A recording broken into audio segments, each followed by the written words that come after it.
Alright, hello everybody, and welcome to another video. This one is going to be very long, because it's going to sum up something like the past 2 months of pretty much all my game time in Guild Wars 2. I haven't been in World vs. World, I haven't been in PvP, I haven't really even been in Open World. I mean, I've been doing convergences, but mostly I've just been doing the new Cerus fight stuff, the end game for Secrets of the Obscure, and it's kind of crazy because there's sort of 4 fights in one for us to cover here.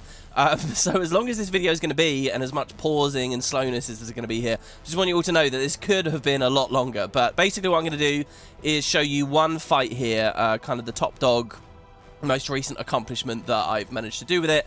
And, you know, we'll basically cover everything all in one. That said, for the purpose of this intro, here, I'll give you guys footage. I won't commentate it necessarily, but this is footage of my very first LM clear, which I'll explain in a second. So, what is this? Well, as you hopefully know, when Secrets of the Obscure came out, they assured us there would be an endgame patch for Fractals, and there was. They assured us there'd be 2 strike missions, and 2 of the patches would improve those strike missions with good challenge modes. So there was Dagda, and the Dagda CM was basically rubbish and really wasn't that interesting. But there was also Cerus. So you could have been playing Cerus, and this is what this video is about, and you can see the footage in the background about right now. You could have been playing Cerus for a year almost already. It came out with the release of Secrets of the Obscure and was kind of an interesting fight, so maybe you know some bits about it. With the final patch, they upgraded Cerus and gave us the CM, and it was really brutally hard. Really, really good fight. If you're up for actually challenging difficult stuff, something to really chew on, this was heaven. This was every bit, in my opinion, as good as the previous awesome piece they did, which was the Harvest Temple challenge mode. So we've now got kind of 2 temples, the Harvest Temple, and then this one here, the Temple of Febe. This fight actually is harder, I think, than the Harvest Temple. They're kind of different in a way. The Harvest Temple was, and I've got, if you want to pause now, obviously last year I cleared the Harvest Temple and I did another similar video to this, a really long one on that. The Harvest Temple kind of is lots of fights all in one. Every time you phase it, there'd be a whole different rule set and different ground telegraphs to avoid and so on. Cerus is kind of, I think, a bit more smartly made actually, in that it kind of gives you the mechanics right at the start. And what it does is it just ramps them up and up and up, so you kind of learn in a cleaner way. It doesn't feel as unfair, you know. With the Harvest Temple, you do so many pulls, you'd spend so long, get to the final bit of the fight, and then it's like learning a whole new thing again, except you've got this time gate of 10 minutes to do every time. It's not such a thing with Cerus, but at the end of the day, it's very hard, and, you know, you are going to get better at it and just start wiping later and later and later, and it's, you know, a huge amount of time to get back to where you were. So, my experience with this was, well, I did the Harvest Temple with the Spuds last year. I talked a lot about that. I really wasn't going to do Cerus, but we got the Spuds back together and progged through this. But we had a bit of a problem, really, which is people's lives got very busy over that 1 year. So last year when I set it up, we were essentially progressing daily. You know, we'd meet, we'd do a couple of hours, short play sessions, but every day. And you could really feel that we were improving going forwards. This year, people have had such busy schedules and busy lives. You know, we were meeting a lot less regularly. We started stalling, and then, you know, and I don't blame anyone for this, but the most unfortunate thing happened, which was people who could pull a bit more and play a bit more went and, you know, found pugs and progressed or even managed to get the clear.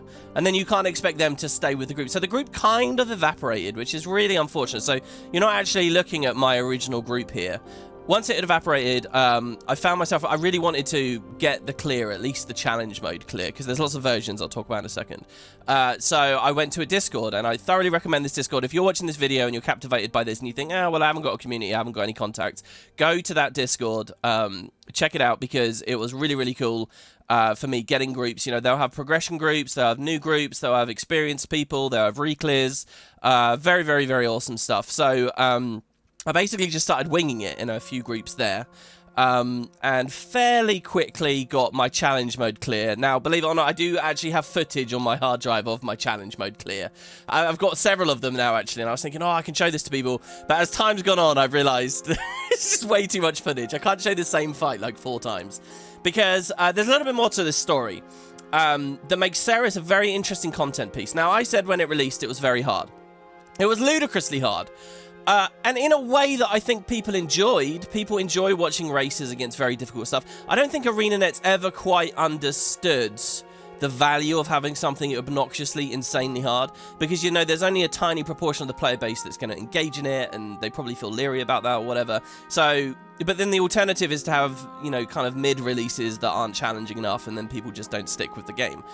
For this one, they really dialed it up. They were very brave about it and just made it very, very difficult. I actually think there's a good chance it was an accident that it's become as difficult as it is, and it's actually badly tuned, but we lucked out because it was too hard. It was good.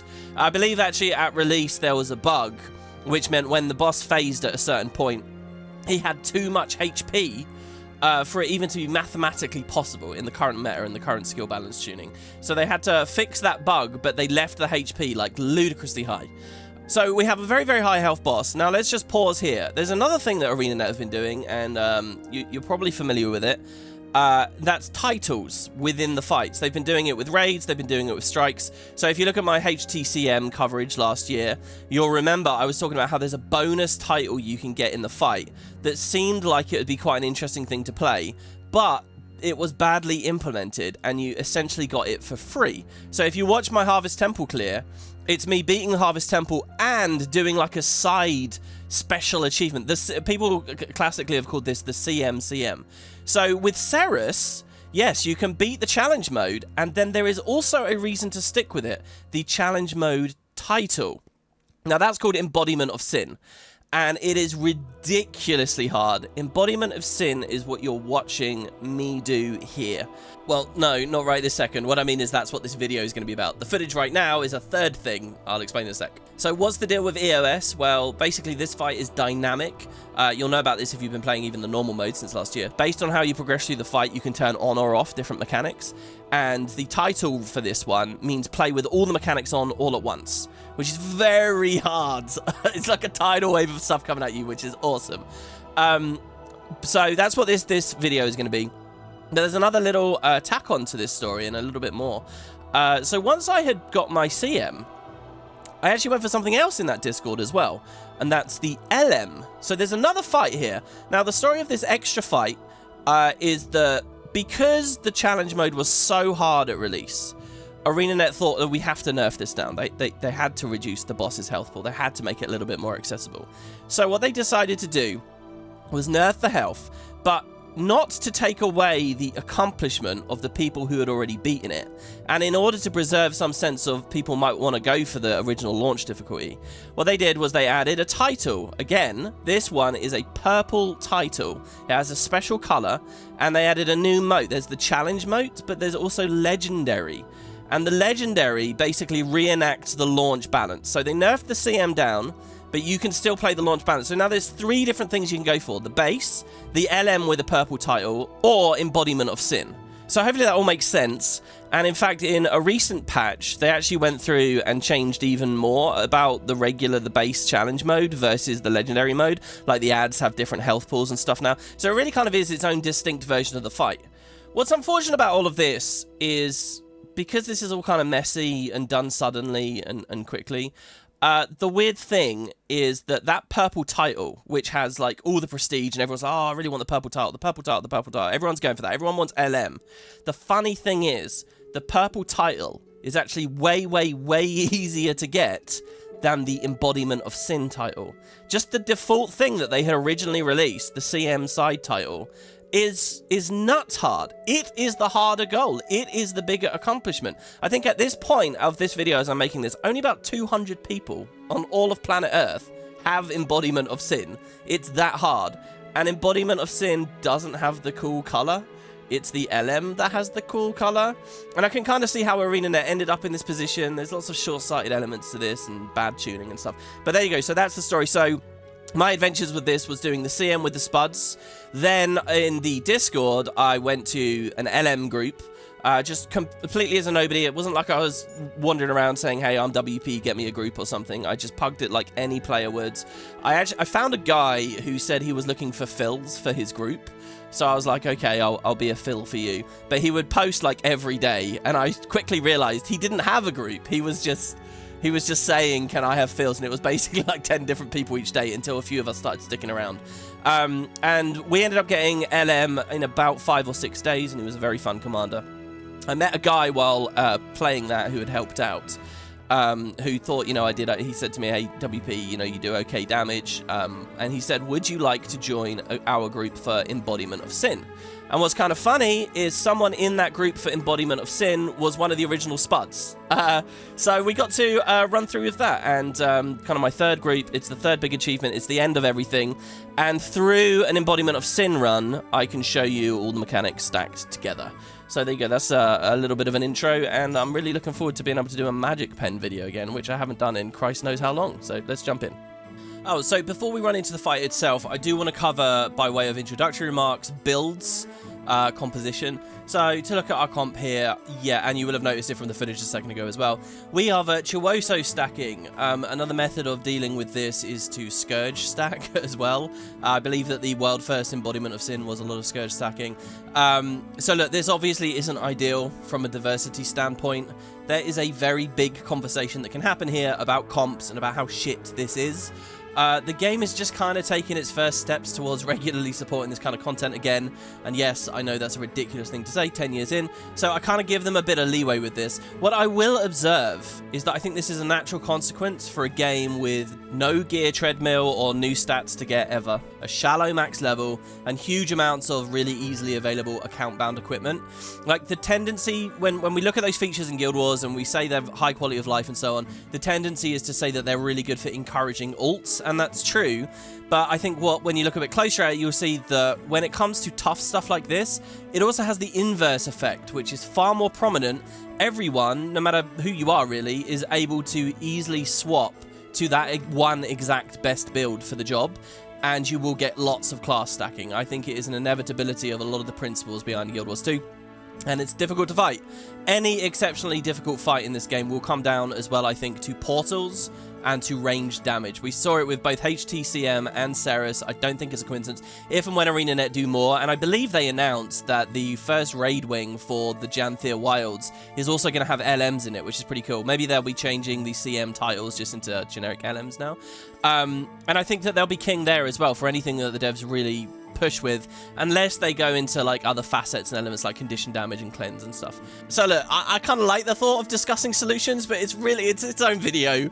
To give my point in brief, at this point, I think that Guild Wars really needs to codify this idea of having a 10-man portal capability as a game fundamental, have it on all professions in various flavors. That allows us to escape the mesmer stacking maybe to a certain extent, and also make sure that solid 1200 range cleave damage, and cleave is important, the cleave is one of the things that's important here at Cerus, is also available, because that's why we're stacking a lot of virtuosos. If all the classes had these tools in various flavors, you might not see so much of this. What I just said there still doesn't resolve the tanky DPS situation, where you can stack a lot of those, like with Selly Scourges, and it doesn't resolve the fact that Chronomancers with Mimic and Continuous Split can consolidate to deal all portals for all time. So I don't know. It's a massive conversation. That's a little bit of food for thought, I suppose. What else is there to say before we go in? Well, I'm playing on a Rev here. Rev is kind of a fun role here in that, I mean, it kind of depends on what you get assigned as far as the mechanics are concerned. I'll talk about in a second, but it's fairly simple. I'm the quickness DPS for this group, or one of the quickness DPSs for this group.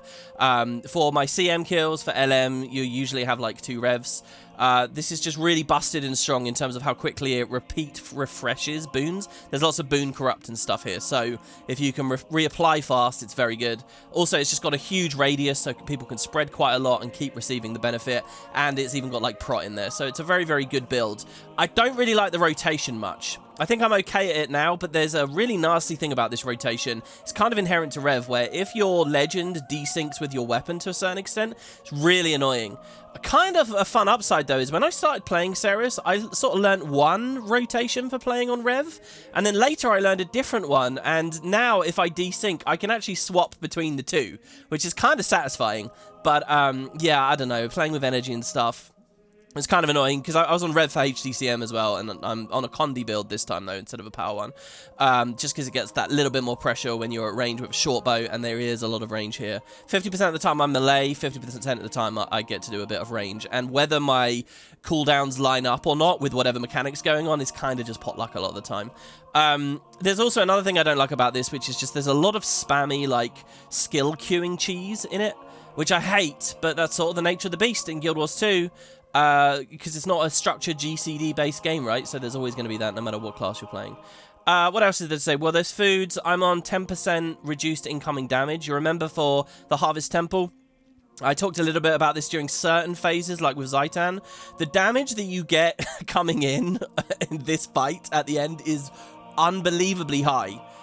So it's a really good food. And I think also, apparently, there's like a bugged food that is available in one of the End of Dragon story instances that is kind of like 10% damage reduction, but a little bit better, maybe.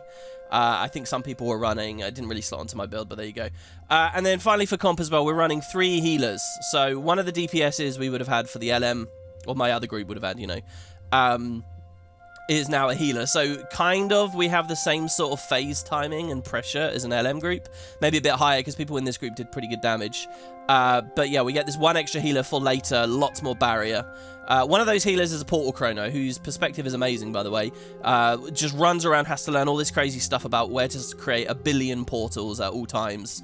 And just looks like a crazy different version of the fight compared to what you'll be watching me do. But there you go, there's a little bit about the comp. Let's jump in and play out the first 10% and see how it goes.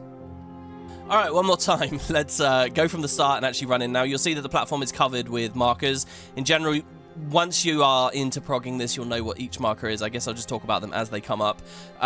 They're all in a very specific place based on the strategy we're using, because there are lots of different strats for playing this. The original group I was doing, we had the markers all in very, very different places, and, you know, if you're learning for yourself, you can mess around with them a lot. I actually, for the first time in Guild Wars, had a situation where I wanted more markers that can actually be placed on the field.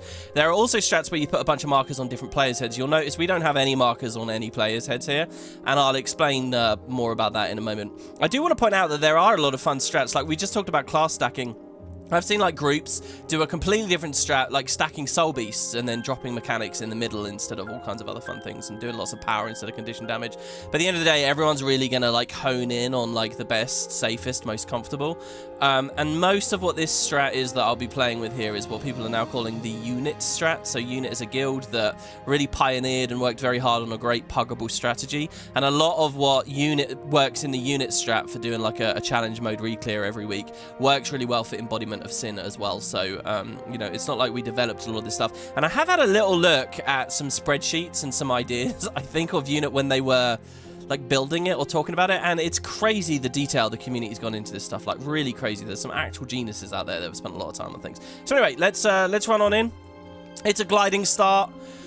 In most ways, I prefer this fight to HCCM. I hated the Harvest Temple, like, falling off because of one miscued skill. At least we get a boss in the middle of an arena now. However, I hate that we glide in. I've lost so many annoying pulls just, like, getting this glide in. And, in fact, already there's some weird specifics. So, I just got into combat just that second there. I'm already pulsing quickness on people with my F2, so our boons just got ripped. There's a weird thing going on here, which is, like... So Arc is going to start counting our damage and stuff now, so everyone instantly loses, like, damage compared to what they'd get on the Golem. But the actual fight timer doesn't start until you land, so you want everyone to really land as late as possible. If you're going for the Legendary mode, where damage is really important because of the timer, then you might want to delay falling. For us here, we have more than enough damage. Later, there's actually going to be a bit where we're just standing around waiting because we need to get a certain phase timing. So it doesn't really matter for us if we drop early, but already there's lots of weird minutiae about just starting that is aggravating to me, and it reminds me a bit about, like, starting adventures, you know, if you're going for top leaderboard times and whatnot. So anyway, we're going to drop. We're going to start hitting Cerus and just start, you know, doing our damage. I don't know how much I should talk about my rotation down here, because, you know, it's only going to be specific to people who are playing this fight on Rev. I don't know. When something comes up, I'll think about it, you know. Maybe we'll mention it. So anyway, the first mechanic that you see, and now I mentioned this a minute ago, this fight just gives you the fundamentals early on and just keeps amping them up, which is a nice thing for the learning process. So the very first mechanic we get here, and usually when like a phase starts, so here we're at the start of the fight, usually when a phase of some kind begins, this is the first mechanic you'll see. We're calling it green. So this is very simple right now. Someone has a green attached to them. If they move, the green moves. You need 3 people to be inside that to pass it. Just 3. Well, we have 10, and we're all stacked on the same spot, so super easy. This is just free. If there aren't 3 people, if there's only 2, or even only 1, everybody goes down state. In the legendary mode, you all instantly get defeated. And that's like a mercy thing. If it happens twice, it's instant defeat as well, I think. That was kind of a mercy thing that they added recently. I can actually infuse light, failing this mechanic. And you can even run Tempests that cast Rebound, allowing you to fail this mechanic, which is kind of interesting as of a recent patch. But, yeah, very simple for now. But, yeah, so 3 people in a green. Remember that, because there'll be lots of greens on screen at the same time later. And this is kind of the most fun thing about this whole fight, by the way, compared to the other editions. Because remember, you can disable certain mechanics and so on. So anyway, so we just keep hitting the boss until we see the next mechanic. And again, this is all stuff that's just going to keep coming as the fight goes along. So you'll see back here, actually, it's kind of subtle. There is another Cerus back here. So what's happening as the phases go along is mini Ceruses keep spawning around the outside. Each has like a name like Rage or Regret or Gluttony, and they each cast a skill of the same name. So I'm not sure actually which one this is named here. But they keep going around. At the start of the fight, it's every 30 seconds, so it's pretty irregular. But later, it gets faster and faster and faster. Like in the final phase, it's like every 10 seconds, another one appears, and some other mechanic's going to happen. So we'll keep an eye on him. And another mechanic's appeared under our feet here. You'll see everybody has like an orange ring on them. The entire group. So what this will do is a big tick of damage as it puts a puddle on the floor. So this is like a flak mechanic. So if we all just stood here in the middle, what we would find is the entire floor around the boss is covered with deadly fields that just nuke us. So we need to move away. Now, these puddles stick about until the boss phases. So because we're at the start of the fight, I mean, we're only a couple of seconds in here. He's already at 95% health. He's going to phase pretty quick here. So these first puddles don't really matter much. When I first started progging this, we were really, like, careful about these first puddles. But we over-fixated on it, frankly. It doesn't really matter. Just put them away a bit, and they'll go away soon enough. So, and already there's lots of branches to the strat here. Sometimes people pour out and stuff. I'll talk about that portal in 1 second. So, yeah, what I'm going to move is I'm just going to back out, and I'm going to use Infuse Light here to just invert. All damage will become healing during Infuse Light. It's one of the strongest things about this Rev build. Infuse Light will always come up when this mechanic returns. It's very regular. So right when this is coming back, my Infuse is back. So I can basically invuln all of them. Likewise, these Mesmers, another great benefit of the Chrono as well, but the Virtuosos, is they have distortion. So they can distort every single one. Well, okay, not every single one. You guys will see there's some double ones that come up later. But in general, it's like the backbone of the fight. Your cooldown will be there. So, and you know, it really is, the timer lines up very nicely there for that. So I'm going to use Infuse Light. The other option is to dodge. It's slightly riskier, and also you're dodging for longer than you would be healing, so you can get more damage out or more auto attacks and stuff. So anyway, so there I am, Infuse Lighting. We drop the puddles, and we walk back in. And that's it. Now, also, there was this mechanic here. I think this is, yeah, so this guy here was Malice. So what did he do? So he cast his ability. Now, the Malice ability, what it did was it picked one of our 10 players. And that player got a blue-like outline. I call it the blue mechanic. You know, most of the community calls it Malice, right? So you'll hear that ding-ding noise, and you'll have, like, blue on the periphery of your screen. It's very obvious, especially if you have game audio on. And what that will do, only on you, is after 3 seconds, you get like a little countdown above your head. 3, 2, 1. You're going to take a bit of damage, which you can block or whatever. And I do recommend if you're in Virtuoso, you can use Sword 4 to block it. You're going to take a bit of damage, and it's going to drop a minion down on the floor. Another Cerus. So there's the big Cerus, the medium Cerus, and the tiny Cerus. Oh, no, it's not even going to be a Cerus, sorry. There's going to be like a shadow clone copy of you. That's what it is. And the clone is going to walk in, and if it gets to the Cerus, Cerus will eat it and empower himself. So, one of the big things about this whole fight is Cerus keeps getting stronger and stronger and stronger with these empowerment stacks that do not go away. So you don't want to let him get empowered at any point, really. Empowerment stacks mean that all of his abilities start hitting more and more and more and more. And it goes up to like 99, I think, or something obscene. So you will start dying very hard. Like these puddles will start hitting. Everything becomes extremely punishing. So you don't want to give him any stacks. The reason why this and the LM are so hard is the final 10% of the fight, he's going to keep building those stacks really quickly. So the game here is to deny him stacks all the way down there. You know, you can have maybe 10 or so at a push, but it's going to be very, very, very hard. So this is one of the ways he can get stacks. This shadow clone, you can't see it on screen right now, is going to walk in. So how do we deal with that? Well, the chrono can drop a portal right to the edge, and then the mob has got ages and ages and ages to walk back to Cerus, and some point while it's walking back to it, we can cleave it to death and kill it. There are lots of strategies for this. So on a Condi comp like this, there's quite a lot of ramp, and it takes a while to like cleave them through. If you're running on a power comp, there are strats where you drop it quite close and you just blow the goddamn thing up, right? Most people will drop them far away. So in the normal mode of the fight, you can immobilize them and cripple them and chill them and really, really hamper and hinder them. When you go to challenge mode or LM or EOS, which is what we're doing here, one of the buffs is that the shadow clones gain resistance, so they can't be immobilized and they can't be crippled and they can't be chilled. The resistance they get, you might think, well, let's just corrupt the resistance, let's just rip the resistance. You can't do that either.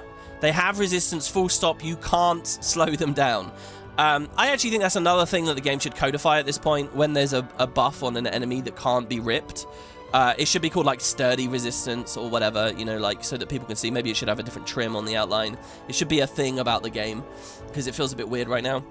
The one trick to it though that's very nice, and I don't know still to this point whether this was intended from the devs, the resistance lasts like 30 seconds, I think it is.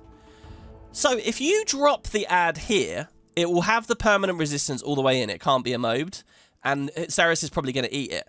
If you drop it on the very edge, I mean the very edge, then when he gets to about here, right out of Cerus's range, the resistance disappears, and you can immobilize. So that's why we're using a chrono here, because the chrono can put the portal, and it's a heal chrono, remember, so you're not losing much damage. You can put the portal on the very edge, and you're relying on it to run out, and then like a Scourge or whatever, with Dagger 3 or whatever option you're using, can immobilize it, and you get plenty of time to cleave it down. So okay, I don't know whether that was intended. If it is intended, then ArenaNet are basically saying, hey, you have to use portals, because this is a huge amount to run out without a portal. If it's not intended, then their intention was like power comps to burst it down or something. I'm really not sure what they were going with there. I'd be interested to hear what you guys think in the comments about the intentionality of that. At this point, I don't think they'll change it from the 30-second timer in any way. I think it would just annoy people, and they'll just leave it as it is because the strategies have been made now.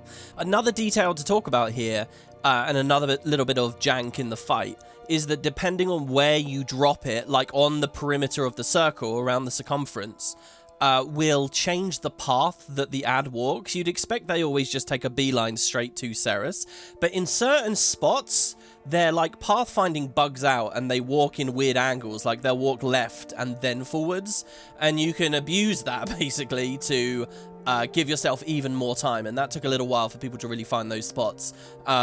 And, you know, that means the resistance will fall off even faster, and you don't really have to go to the very, very, very edge. And, again, that's why the markers on the platform are so important. Again, probably unintended. But, yeah, so there you go. So there were two mechanics overlapping there already. There was the puddles, and somebody actually ported out and dropped a button. In fact, if you look at my mini-map here, you can see all the way down there on the circle marker, and you can see that circle marker is where one of the portals was. There's a player there dropping the ad.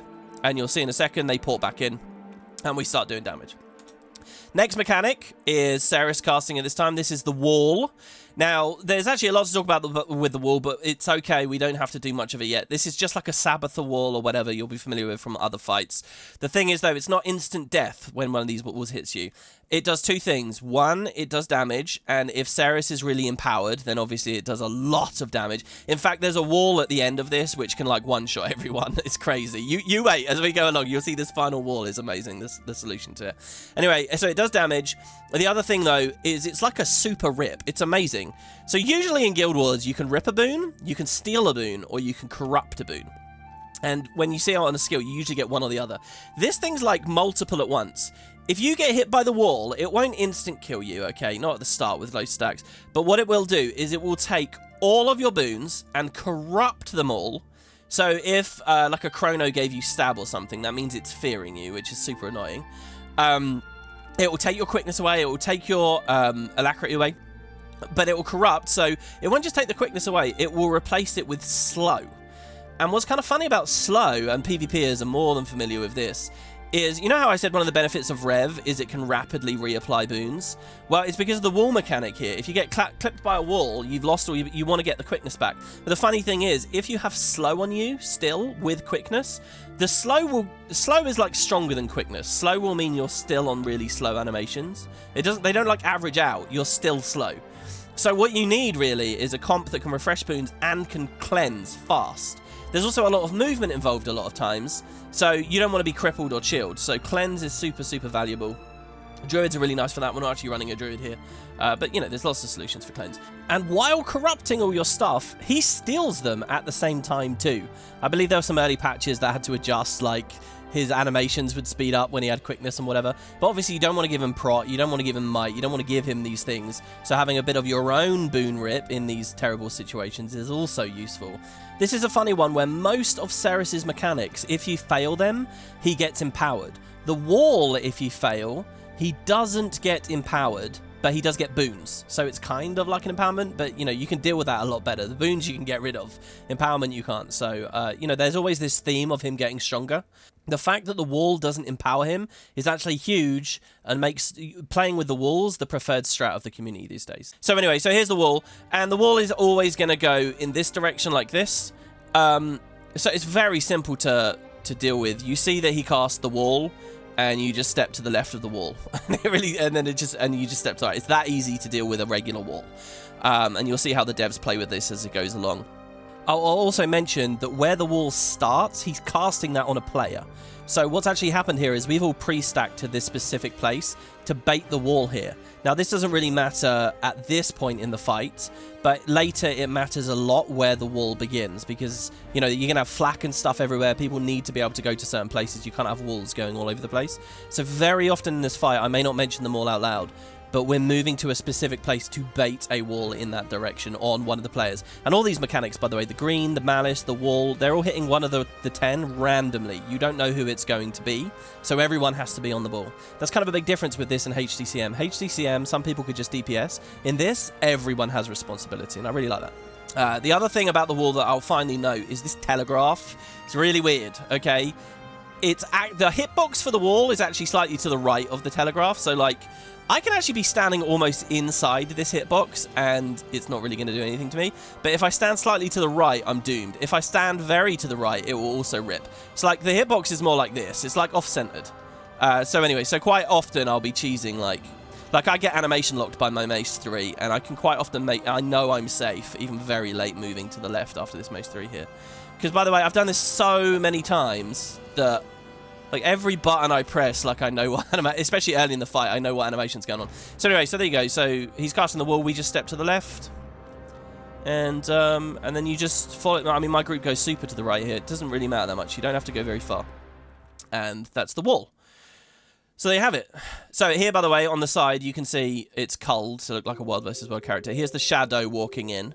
And we already know it's specifically been dropped over there so that at a certain point later in the fight, we know we're in a position we can cleave it down. If you're Scourge stacking, you can just kind of put shades in front of it and it will blow up. But yeah. And again, this is just one perspective I'm giving you. The Chrono perspective is very interesting. Here's another portal because there's another Malice going on. I guess Cerus himself cast that one. You'll see we've got the next thing is spawned here. This is Despair. We'll see what he does. Maybe he's casting the flak drop on us. Maybe that's... Yeah, because they're called Pools of Despair, aren't they? So anyway, we pull out here.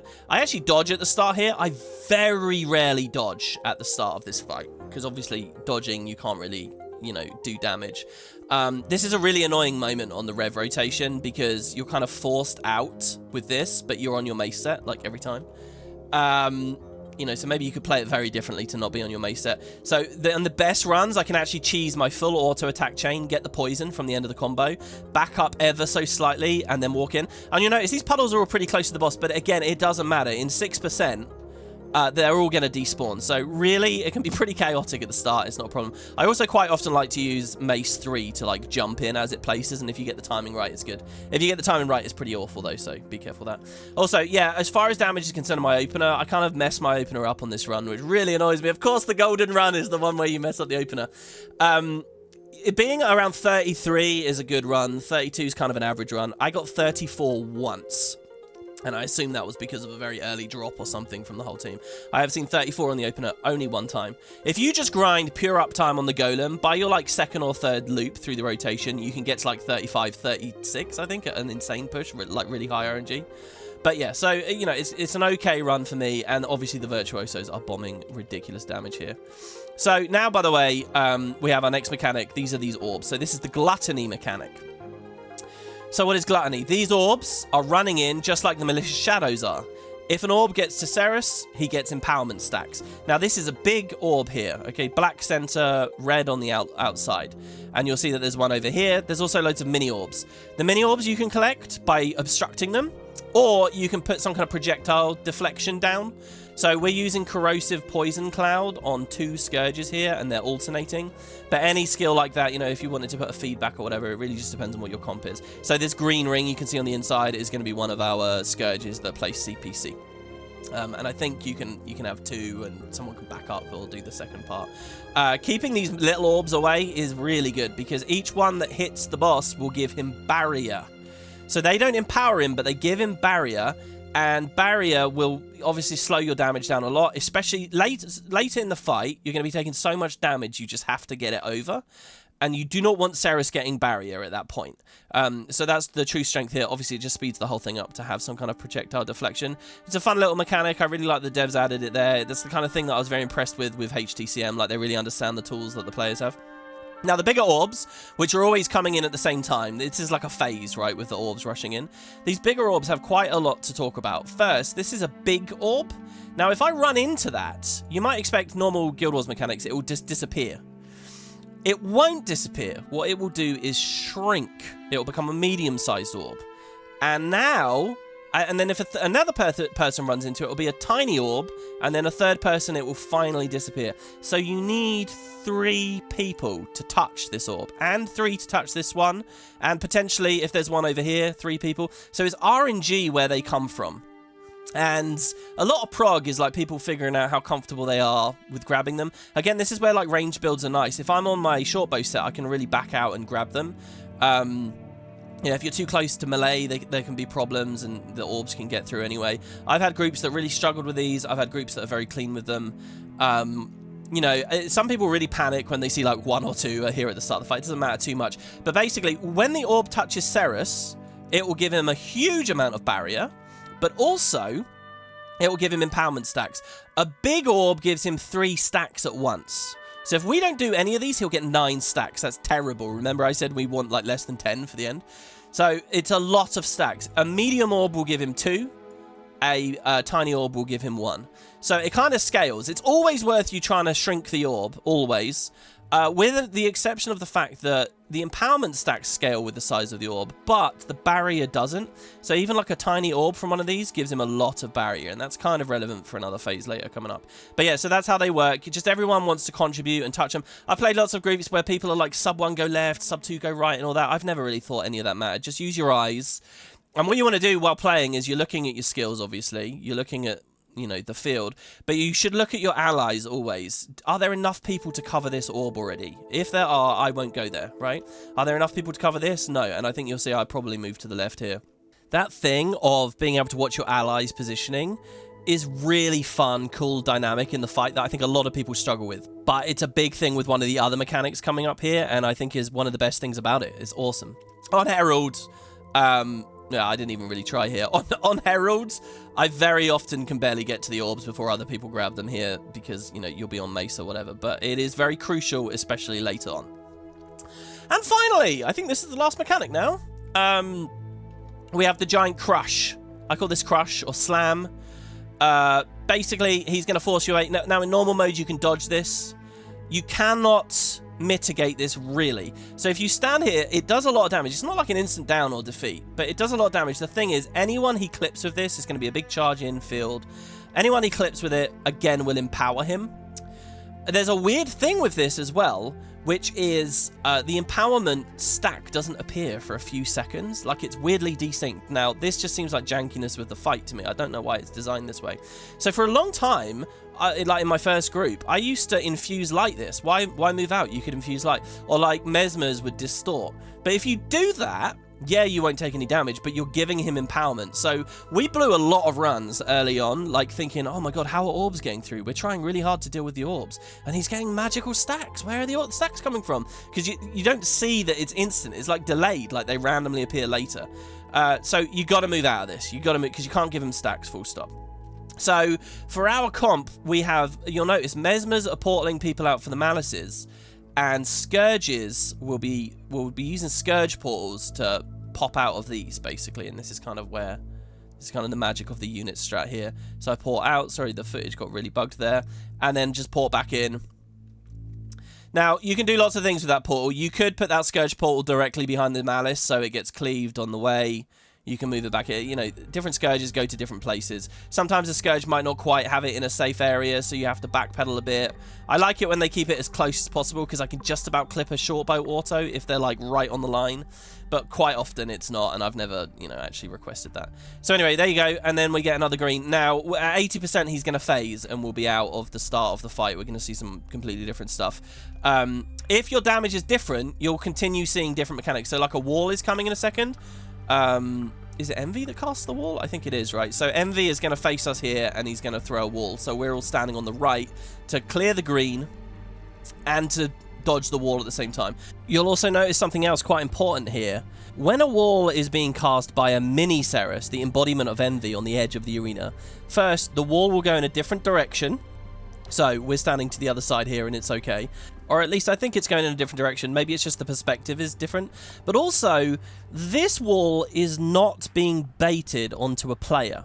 When Cerus does a big wall, it's being baited on us. That wall, though, will always be full stop in the middle of the arena. That's why here we can pre-stack to the side, and it's fine, because the wall will never start on us. If it did, then this would be a little bit different. So you can use that to your benefit, and it also means walls are going to be really crazy when they start overlapping later, because everything we're seeing in this first phase is going to be overlapping soon. But yeah. You'll also notice that Mesmers have started putting temporal curtains down. That's because a break bar is going to appear for the phase, and they can just snap the break bar down straight away. For me, I can kind of contribute with break bars based on where I am in the rotation, but again, it depends on where you line up. You know, you can try to hold something every now and then. But there you go. So the break bar is broken. Cerus goes away. We're into the first split phase. And all of the guys in the area have spawned at once, and we'll talk a little bit about how this goes. Okay, so split one. Now, I might get some of the minutiae wrong here, so bear with me, because there is actually a lot of tricky stuff happening, and you don't need to know all of it, really, to be able to prog the fight, but here goes. So, first thing to understand is that this phase is going to empower Cerus in some way. Now, we already talked about how he can get empowerment stacks which scale his damage when you fail his mechanics. There's that. But there's another empowerment mechanic too, which is that each of his individual skills, all those animations we just saw in the first 20%, each, you know, with a different name, Malice and so on, Regret, Envy, they can each be empowered too, each ability.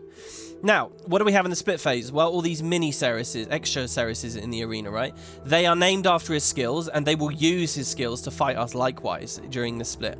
3 of them right now are very big. 3 of them are kind of medium-sized and smaller. To end the phase, all we have to do is pick one of these guys to kill. As soon as one of them dies, any of them die, the phase ends. But here's the thing. When the phase ends, any of the other big ones that survive, they're going to cast their magic and empower Cerus's associated ability. So, if you leave a big guy alive who's associated with the walls, then in the next phase, you're going to have really difficult walls to deal with. Basically, what that mechanic will do will double them. You'll see this stuff in a second, and so on. Now, in the normal mode fight, you can pick 2 of these big guys to kill, making things very easy, because Cerus isn't really going to empower very much. But in the challenge mode, you can only pick 1. Like, at first, it seems like this phase is easier in the challenge mode, because, oh, we only have to kill 1 guy. But no. Now it means you're facing more dangerous stuff. So, which do we pick? This is where the strat can change a lot. And is actually a really, really fun element of the fight that I very much enjoy, just how divergent everything can be. Now, first of all, you can write some of these mini-bosses off completely, like the fact that some of them are small or medium-sized, like you can see this guy over here in the corner. The small ones won't empower him, so it's pointless to kill them. It's just a missed opportunity. You may as well kill a big one to disable at least something. If you kill a small guy, it's just a waste. You can also, by virtue of understanding this, by the way, also see how the next phase is going to play a bit. This small guy is Malice, right? So what does that tell you? That tells you that Malice won't ever be empowered in the next phase. You're still going to have simple Malices to deal with. That's the blue mechanic where you drop the shadow clones. That's going to play out exactly the same in the next phase because there's not a big Malice to kill here in this split. But there are multiple splits, so bear with that. It will get empowered eventually. Now, at release, as far as which big one to pick, I think a lot of groups racing for World First, they would pick the ad that disables the empowered walls, okay? Meaning that instead they had to deal with the empowered green mechanic. And the reason for that is simple, and it makes a lot of sense. If you pass the green mechanic, it comes at absolutely no health cost. There's no risk of losing your boons. There's no risk of him getting protection or boons or anything. It's an excellent way of optimizing damage if you can solve the puzzle that are the greens, again, which I'll talk about in a minute. So that's what everyone started with. But on the other hand, failing greens is extremely punishing. Remember I said it puts everyone downstate or instantly defeats them? And as time's gone on, more and more people started to realize, no, playing with greens is really hard. Let's instead, let's disable the greens, pick the ad that disables the greens. Let's play against the empowered walls. Because if you fail an empowered wall, yeah, there's this boon stuff going on, but he doesn't get stronger from it. You can rip the boons again. It's not necessarily an instant defeat to the entire group. You can just cleanse, reboon, and keep going. So there was kind of a transition phase. When I was first progging this a bunch with the spuds, we practiced with the green mechanic for ages and ages and ages, and eventually we made the swap to walls, where the fight is way easier playing against the double walls. Our holes in our schedule meant that we often had the headache of getting fills. And when we were looking for fills, it got harder and harder as time went on because more and more people in the community had no practice on greens and they only knew walls. So walls is the main thing people do now. For this particular footage, in this group, however, we're going to be disabling the double walls here. We're going to do the green strat at this point, which is the same strat that a lot of the people right when the fight came out were doing. Not because we have to. We could pick either one. We're doing it because we're very confident at greens and well practiced at greens at this point. And again, it makes the phase easier for the DPS, and it's just a little bit more comfy. You'll see. So that's what we're going to be doing. Now, some of you might be confused and thinking to yourself, hold on, WP. I thought I was watching an Embodiment of Sin run. So the title we're going for, Embodiment of Sin, the super hard thing that like only 200 people have done, is to deliberately do this fight with everything empowered, i.e. specifically fuck yourself over by killing the little ad. Just as I told you not to kill the little ad, you should do it for Embodiment of Sin. However, here's the trick. Getting the title only matters if everything's empowered at the very end of the battle. And since there's going to be another split phase later, at which point then we can kill the little guy, it means for this first phase, you don't have to do that just yet. We're delaying that. So yeah, we're going to be disabling double walls. And we'll go to that boss, whose name I've been avoiding saying because I can't quite remember which one it is. Okay, so rewinding ever so slightly to watch the transition to the split. We break the break bar, and now we can get into the mechanics themselves. So remember that I said each of these guys are actually using Cerus's abilities? That's important to note as well. There's one you can't see on screen right now, Gluttony. Now, Gluttony is the orb mechanic, where lots of orbs come rushing in and charging towards the middle. Now, you still need to collect those. If the mini-boss eats those orbs, it will empower the big one in the next phase, so you don't want that. So we're actually going to split here. 3 of us are going to go to Envy to disable the walls. 7 of us are going to go to Envy to disable the walls. 3 are going to go and collect orbs around Gluttony off screen, which you won't be able to see. Actually, you can see it at the start of this video with the long intro. I just played you some regular CM footage. Usually a Revenant is picked to go and collect those orbs over there. So in that intro, you saw me doing it. And it's for a good reason. It's because I have super speed. So you're running around. It's random where they'll appear. Sometimes they can be kind of tricky where they appear. Well, super speed will, get you around and help a lot there. You might say, oh, but WP, don't they want quickness and stuff over there? This build is so busted, we have like 30 seconds of overcapped quickness anyway, and it's not going to take that long. Basically, you're going to grab three orbs and then go back to the boss. We're going to have 3 healers do that, though, because there's not really any damage here, and it's important we kill this boss fast. So everyone else is going to run over, and let's just see how this plays out. There's 2 more big things for me to talk about. So I'm hitting him.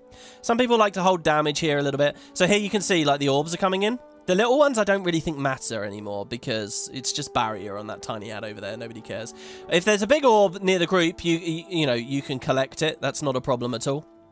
To help out those 3 players that are off screen right now. And we're hitting the boss. Now, I want you to notice something about how we're actually standing at the boss.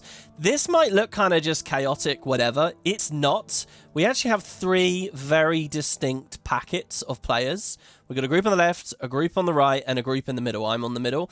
Now, some of them are like low players. Like there's only 1 player on the right now. That's because our other guys are running in. But when they come in, we are all going to be spread out like perfectly like this. Now, the reason for this is because all these other Ceruses in the area, they can cast their abilities right now, and they will be the empowered abilities. So there's a chance that 2 walls are going to spawn in a second. There's a chance that one of them is going to create a massive crush in an area that we're not standing, which is good. They can all do something. Now, I believe when the split starts, it's random which one gets picked. After it gets picked, though, it goes like counterclockwise or something. So if you see this guy do something, you know that this guy's going to do something, and then you know that this guy's going to do something or whatever. I think that's how it works. And one of those mechanics, first of all, the wall mechanic is kind of really annoying. If you were hitting this boss, this guy might do walls.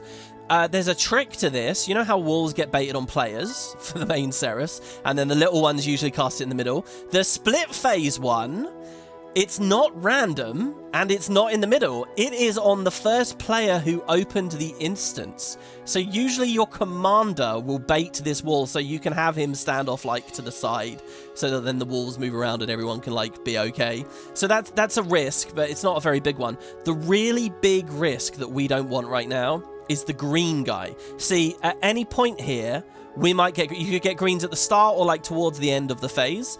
And when you have players all the way down here, and when you have players like up here, who if you're not standing in good spots, you could get a green here and it would just wipe the run because you're not expecting it. So you sort of learn to be ready for green even now. It's pretty scary. This is one of the situations where having really high damage is good. Like, we have 3 healers, but it's still... And as I said, there's a bit later where we'll be holding damage for a phase. Like, we're not actually racing against this clock, but it is still important to have high damage, because with high damage, if a green starts here, you could just kill this boss and end the phase, and the green will vanish. So doing good damage can actually allow you to skip mechanics here, and particularly if green appears... I've had so many runs wipe from random greens in split phase fights, which is always so frustrating. But then if you're playing with a bunch of people who are able to hit hard, it doesn't matter anymore because those greens often will dissipate. So yeah, that's the other thing to think about here, and that I'm thinking about as I actually hit this boss here. The other thing is, usually with a really quick run, this boss is dying right when I get my short by 4 and 3 and these 2 up, and I actually like to hold these to bomb these straight onto... the main boss, because it's kind of annoying using long condition applying things when he dies. Those condies essentially cleanse, right? So if you're trying to greed damage, it's kind of nice to hold, but you know, the phase timing matters a lot. With 3 healers, it's not really a thing I do. So there you go. So there you go. So you can see 3 small ones, and then the 3 big ones, which are trying to empower. The last guy, by the way, so this guy's associated with the greens. If you kill him, you won't get dangerous greens. This guy's associated with the wall. We're killing him to disable the walls. This guy, this is Rage. This is the giant orange AoE, which we have to pour out of anyway. So this is kind of a dud to kill him, as far as I understand. Again, this is the minutia. I've never seen a run where people kill this guy. I think it's just because it's a waste. You have to get out anyway. And it's not like it's going to get bigger or something. So, yeah, it's basically down to one of these 2. And, yeah, they were collecting the orbs there. There you go. That's the first transition. The next transition is going to be, like, inverted. And we'll see that when we get there. So, moving on, we're going to be in an empowered phase against stronger greens. There's going to be a whole section of the video now talking about greens, which are cool. Let's see what we got. Right, so if you remember, at the start of the video, when we were first gliding in, green was the first thing we saw. And now when we get back to Cerus again, green is going to be the first thing that he does again. But it's empowered this time. So what does it mean? It means we're going to have 3 at once. And the crucially important thing here is you can't overlap them. If you could overlap them, you'd just put all 3 on top of one another with all 10 players in there, and that would be it. It would solve. And I wouldn't put it past Guild Wars to have mechanics like that. So knowing that we're going to have 3, there's going to be a real puzzle. It's totally random who gets what. You cannot control it at all. It's not like the first person opening the instance thing. So, knowing that, you need a whole strategy to be able to clear this comfortably. Not only do you need a strategy, but you also need to be in position fast and early. So usually right as this is happening, someone's probably saying in comms, greens, because everyone needs to know, before the greens even appear, where they stand. So remember I just described those 3 packets? Well, we're going to do this again. I'm in the middle group. I've got a very, very comfortable position here. For a long time I was on this far group. I've also been in this right group and different groups. The far group is really tricky. Like, I would actually use Axe 4 to get over there, or like just try, or super speed if I could, because being in position early is very, very important. For me, all I really have to do is to turn around, and I'm going to stand here and very specifically know that I'm going to be standing here. If you watch my group as well, these guys have moved to the right. These guys over here have moved to the left. We didn't even see green yet, but everyone was kind of in position in those 3 packets. And now that the green has appeared, we have to do a little maneuver here, which you just saw happen. I wasn't a part of this mechanic on this occasion. Well, I kind of was, but... Well, kind of not, because I'm in the middle group, which has a 4th player. But anyway, you'll see we've basically created 3 packets here, and each one has 3 people in it, and therefore the green is fine and will clear. Now, to do this, there's lots of different logical ways you could do it. For what it's worth, there is kind of a free-form perspective. Remember a second ago I was talking about this thing in this fight. There's a theme where you're looking at where your allies are as much as the enemy. It's kind of a thing here. I'm actually a big believer in freeform. None of the community really does it. If you can trust people to have proper culling settings, proper health bar settings, you know, so that they're not getting confused by Mesmer clones and stuff like that, freeform is actually fine. You can just look and see, oh, this group only has 2, this group only has 1, or whatever. And you do get time, but, you know, finding that magical situation where all 10 players are on the ball for all of them is just, it's a bit ridiculous. So people have codified this and found different setups. So here's what we're doing, okay? Of the 10 players, 3 of them have been told you're the left group. Before the fight has even started, this is. And the whole way through the fight, they know that they're the left group. And then 3 of them have been told you're the right group. And then everyone else, the remaining 4, are in the middle. And the reason you put 4 in the middle instead of on the left or the right is so that you've got that extra little bit of leeway. You don't have to move so far from the middle. You could do another strat where your final player, also known as the flex player, who can just sort of patch holes. You could do a thing where people back up a bit and the flex stands in the very middle for what it's worth, so that everyone knows when flex got it, but we weren't doing that here. So, you know, just because you want to make this as simple as possible. So yeah, you're going to be a left player, a right player, or a middle player. That's for us. A lot of groups also go really crazy with the markers, and they'll say, oh, you know, we need an arrow on this one, and a circle on this one, and a star on this one, and everyone has to stand specifically on the tag. The thing is, where you're standing does have to be a little bit dynamic. Now, this is what's really fun about it. Mechanics start overlapping, so later on, when there are orbs rushing in, you'll need 3 people, and you'll notice this is packs of 3 again.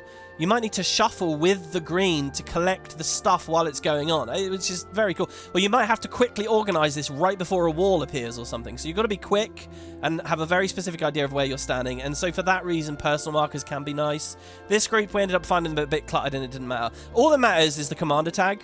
And one group is to the left of the commander tag, one group is to the right of the commander tag. It's as simple as that. And we found that to be okay for us. You know, if you guys are playing this... Not that I think everyone watching this video is going to be playing this, by the way. I'm just kind of talking through what I know for posterity. So yeah, we did it with the commander tag thing, and I like this because it's even more simple.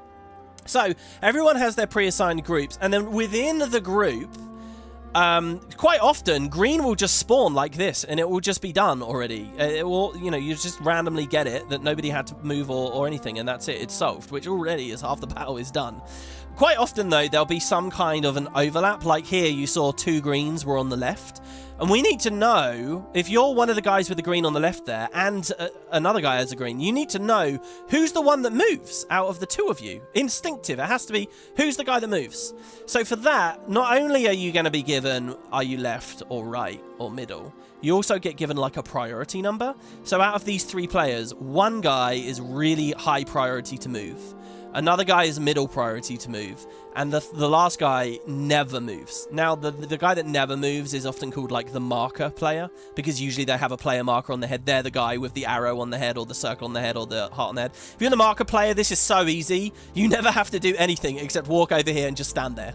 I've never actually played the marker role, so maybe I shouldn't say it's a really easy job, but I think it's, you know, it's pretty simple stuff.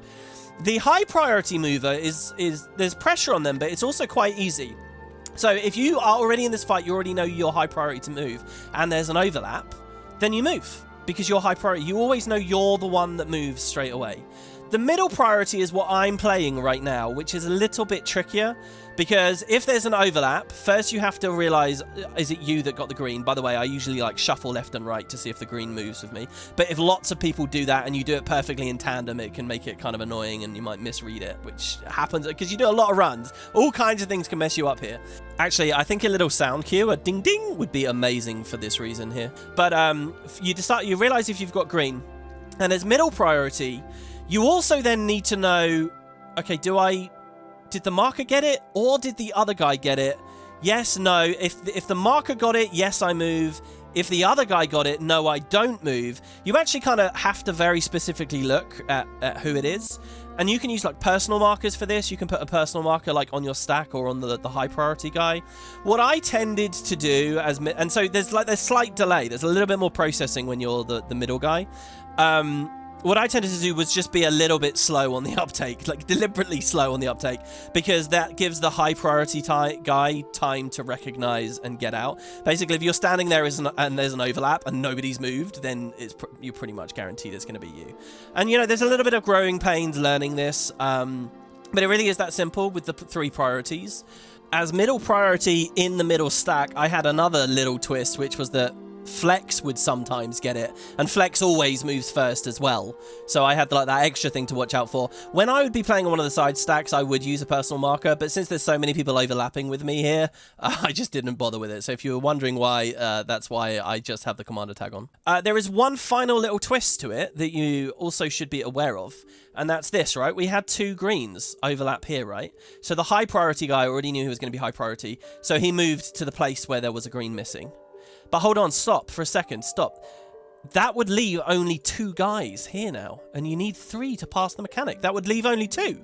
So we would get nuked. So as a tack-on, if you're the high priority guy, you have a second job to do as well.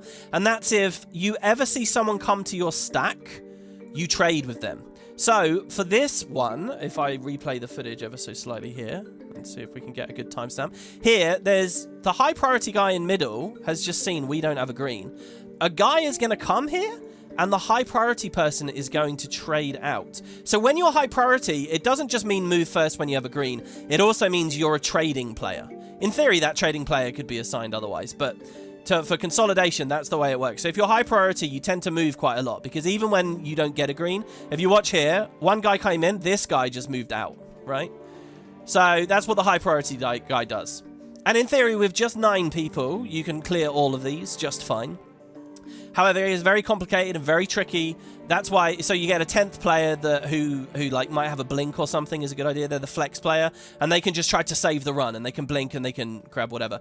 I've played with all kinds of flex players. I've played with flex players who are too focused on their damage. I've played with flex players who try to do the puzzle and then don't move or do the right thing. I've played the flex player myself. In my opinion, the best way to play the flex role is to not try to solve the puzzle, or obviously tunnel vision or anything like that. Just look at, this is kind of what I was talking about with the freeform thing. Ignore the puzzle and what you expect to happen. Ignore all of that. Just always be looking. Are there only 2 people here? Are there only 2 people here? Are there only 2 people here? Just move to what, that's all that the buck stops there, basically. And if you don't get too tied up in whether people are doing well or whatever, I think it can be very smooth. But you're like the last gasp, and realistically, you don't want the flex player to have to do anything.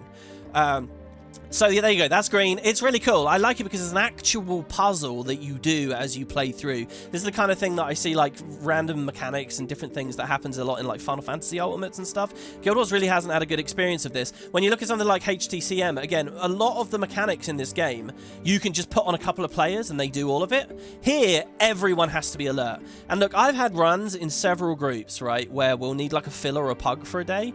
And if just one of the 10 people isn't on the ball skill with this, it screws the whole thing up. I really do mean that. Even though you kind of only need 9 people, if just one person isn't practiced with it, it makes the whole thing brutal. And I'll tell you why. It's not going to be clear from this footage, but if you play this fight, you'll experience it firsthand a lot of times. It's all about this. It's before the green has even started.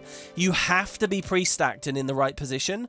The pre-stacking is everything.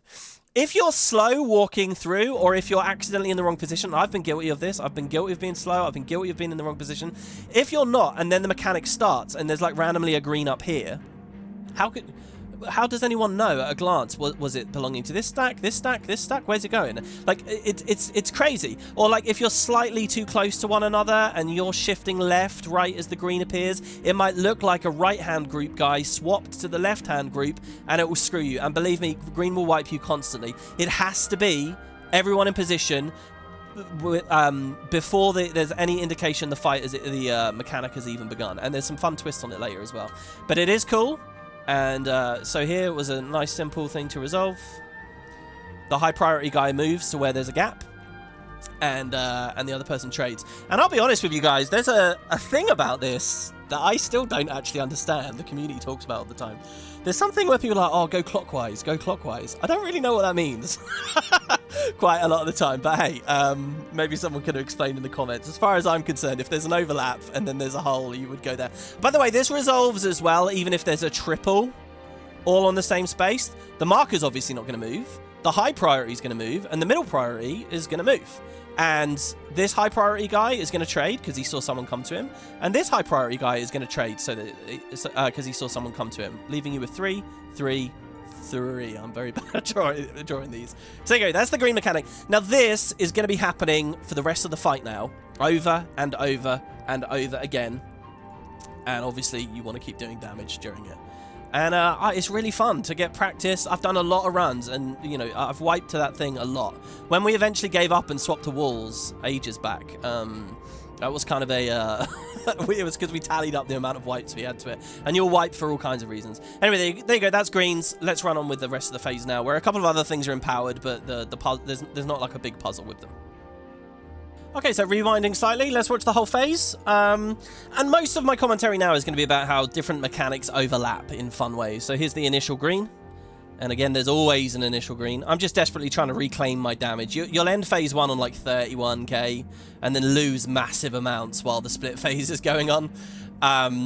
Ending this phase around 27 is really, really cool. So here we get the puddles happening at the same time as a rage here, which is forcing us out. Now, again, people Scourge portal out of these. It's funny, though. I mean, I usually just backpedal out of this. I played with a group where a guy was really upset about puddles being dropped near this. Now, with a well-timed distort, I don't really think it matters much, but I just got into the habit of not covering that, basically. And you always get time to just back. Obviously, you never really want to turn fully around and stop doing damage. So I just backpedal. And I'm always on my short bow at this moment of the fight, and you will get out of range. Then I'll infuse because we have the drops at the same time. I've just now noticed that the animation of the pools of despair look like the orbs that come in later. That's so weird. I didn't notice that at all. So anyway, there, we keep doing our short bow stuff. We infuse light. By the way, you'll notice here that you can still be taking almost no damage through most of this run. There is a mechanic that sort of forces you to take a bit of damage. First of all, if you're not blocking the blue malices, that's a thing. But also, when you collect orbs, you take damage, and I'll show you that in a minute. That was a mechanic I never explained in phase 1. So then we get a wall here. Now, if we had disabled greens, we would have had a double wall to deal with on this, and it would have been very different positioning. But for us, the whole thing's like super comfortable because we still only have a single wall. Like, the whole thing's just really, really smooth and really nice and easy, and I just can basically keep doing my rev thing, and it doesn't really matter very much. So we run around a little bit.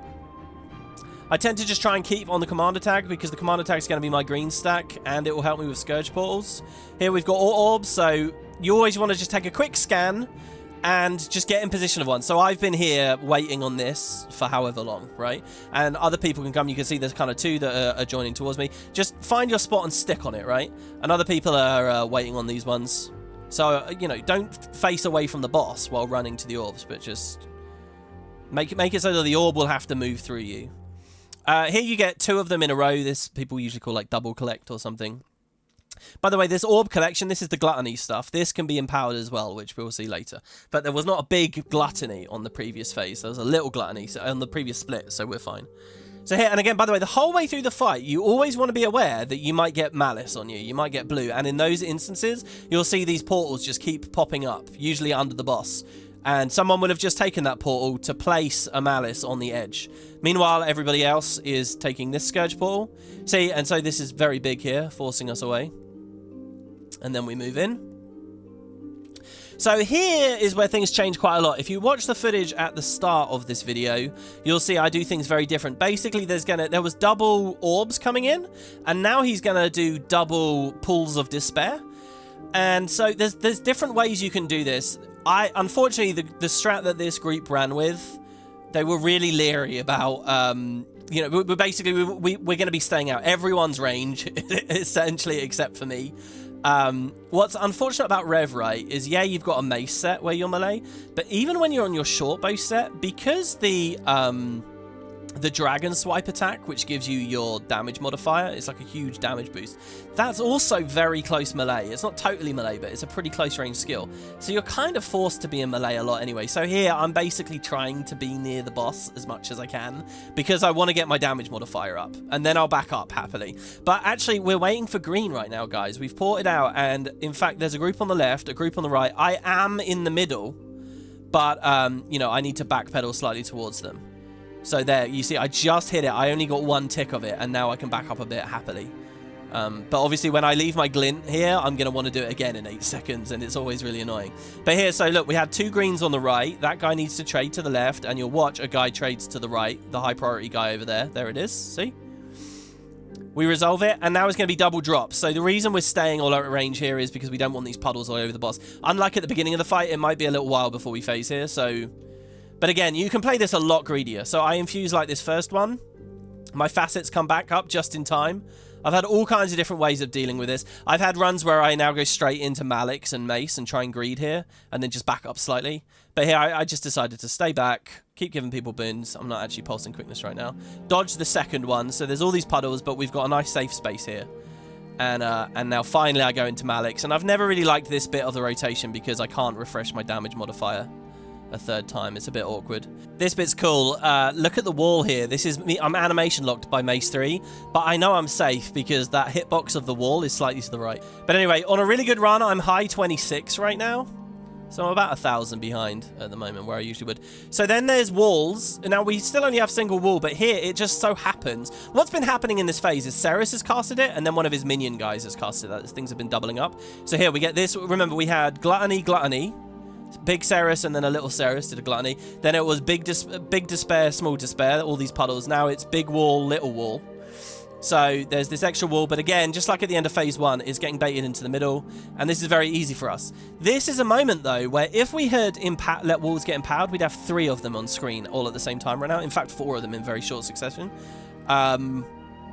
So this is just so nice and clean for us here. We don't really have to do very much. You just step to the left and then follow it around a bit. At the same time, we are still cleaving these, by the way. And you'll notice I haven't done much commentary about this. It's because it's not really a big thing on my build. I mean, I can throw a short bow 4 on this quite often if it's looking scary. Usually I'm listening to comms, and if they're talking about an emote missing or something, I'll focus a bit more on it, or I'll stand over there and pulse the Malix ult on them a bit more. But like Virtuosos here, see, they're positioned here, so they just cleave directly through, and they'll blow it up. And again, if you were Scourges, you'd have shades and things there. So there you go. So now it's another green, it looks like we're preparing for, maybe?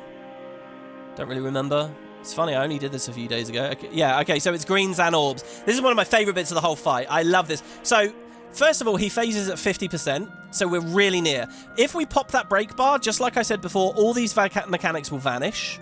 Popping break bar at the right time with that timing is really important. Now, high DPS groups, you might even skip this completely. Low DPS groups, this is a bit of a scary bit of the fight, because we have to resolve green, so we were all pre-stacked. So they're going to trade there, they're going to trade there. But at the same time here, everyone needs to look at where the orbs are coming from. And if you're one of the guys with a green, i.e. you can control where it goes, you've got to make a decision who's collecting the orbs. Like, so this orb's coming through here. Is it the middle stack that's going to stand to obstruct it, in which case these guys need to shuffle here, these guys need to move up? Or is it this group that's going to come this way and shuffle? What you need is confident players that see and move quickly, and in fact, if they call out loud. Like, I was very quiet in comms generally with this group, but usually if I have an open mic, I'll be like, no, I'm doing it, me, and then other people can move around. You need someone to be confident and make that decision. Otherwise, you'll accidentally, you'll miss it, no one will get it, or you'll overlap and people will die, or it will shift a bit late, and then someone wasn't quite in it on the other edge, and then you have a wipe, and that's happened to me before as well. But I love this. I love this dynamic. Greens are moving while the orbs are coming in. It's so cool. There's a lot of strats for different parts of this fight where you have moving greens, and the community tries to hammer them away as much as possible because they're scary as all hell. But I love them. I love the dynamic movement bits. So yeah, here. But the thing is, if you have enough damage, again, it's not that we're trying to beat the timer, but these will all just despawn when we trigger this break bar anyway. And the green will despawn. So there, for example, we moved and these guys are going to try and grab it. Also, by the way, the earliest orb is the only one that really matters. This one's going to get here so late green will be over. But you don't really want to rely on that. So anyway, next break bar, there you go. You saw the orbs disappear and we are on to the next split. So I'll teach you guys about this one. Okay, so this split is really not a big deal. There's not too much that I really need to explain. What you'll notice immediately is there's only one small one this time. It's Envy, okay? And Envy is the one we killed before. So I'm not entirely sure about this, but I guess it's remembered that from the previous phase. Like, if we'd killed Regret before, would Regret be small right now?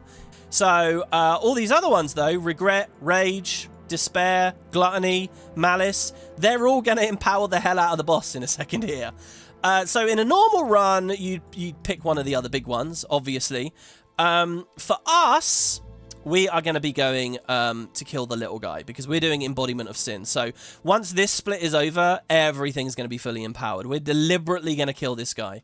And in fact, I think a difference between normal mode and the CMs is if you kill a little one, it's not just a wasted opportunity. It will specifically empower whatever the little one had. So Envy will get empowered as a punishment for us killing this little one here now, even though we disabled it earlier in split 1. Everything's going to be empowered. Envy here and all the big ones. There's also Gluttony going on here again, but I think it's stronger Gluttony, I think, maybe.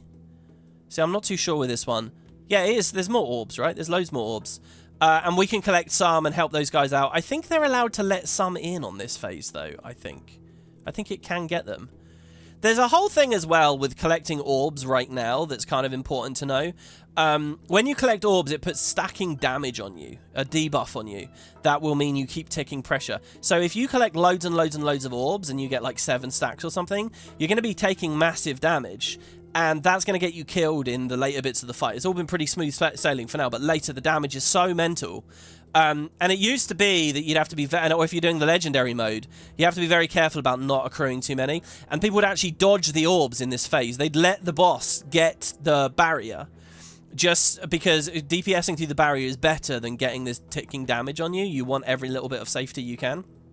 But for us here, we can collect them. I don't know. I don't really remember how the orbs work on this little bit. Again, if you guys want to drop comments, you can.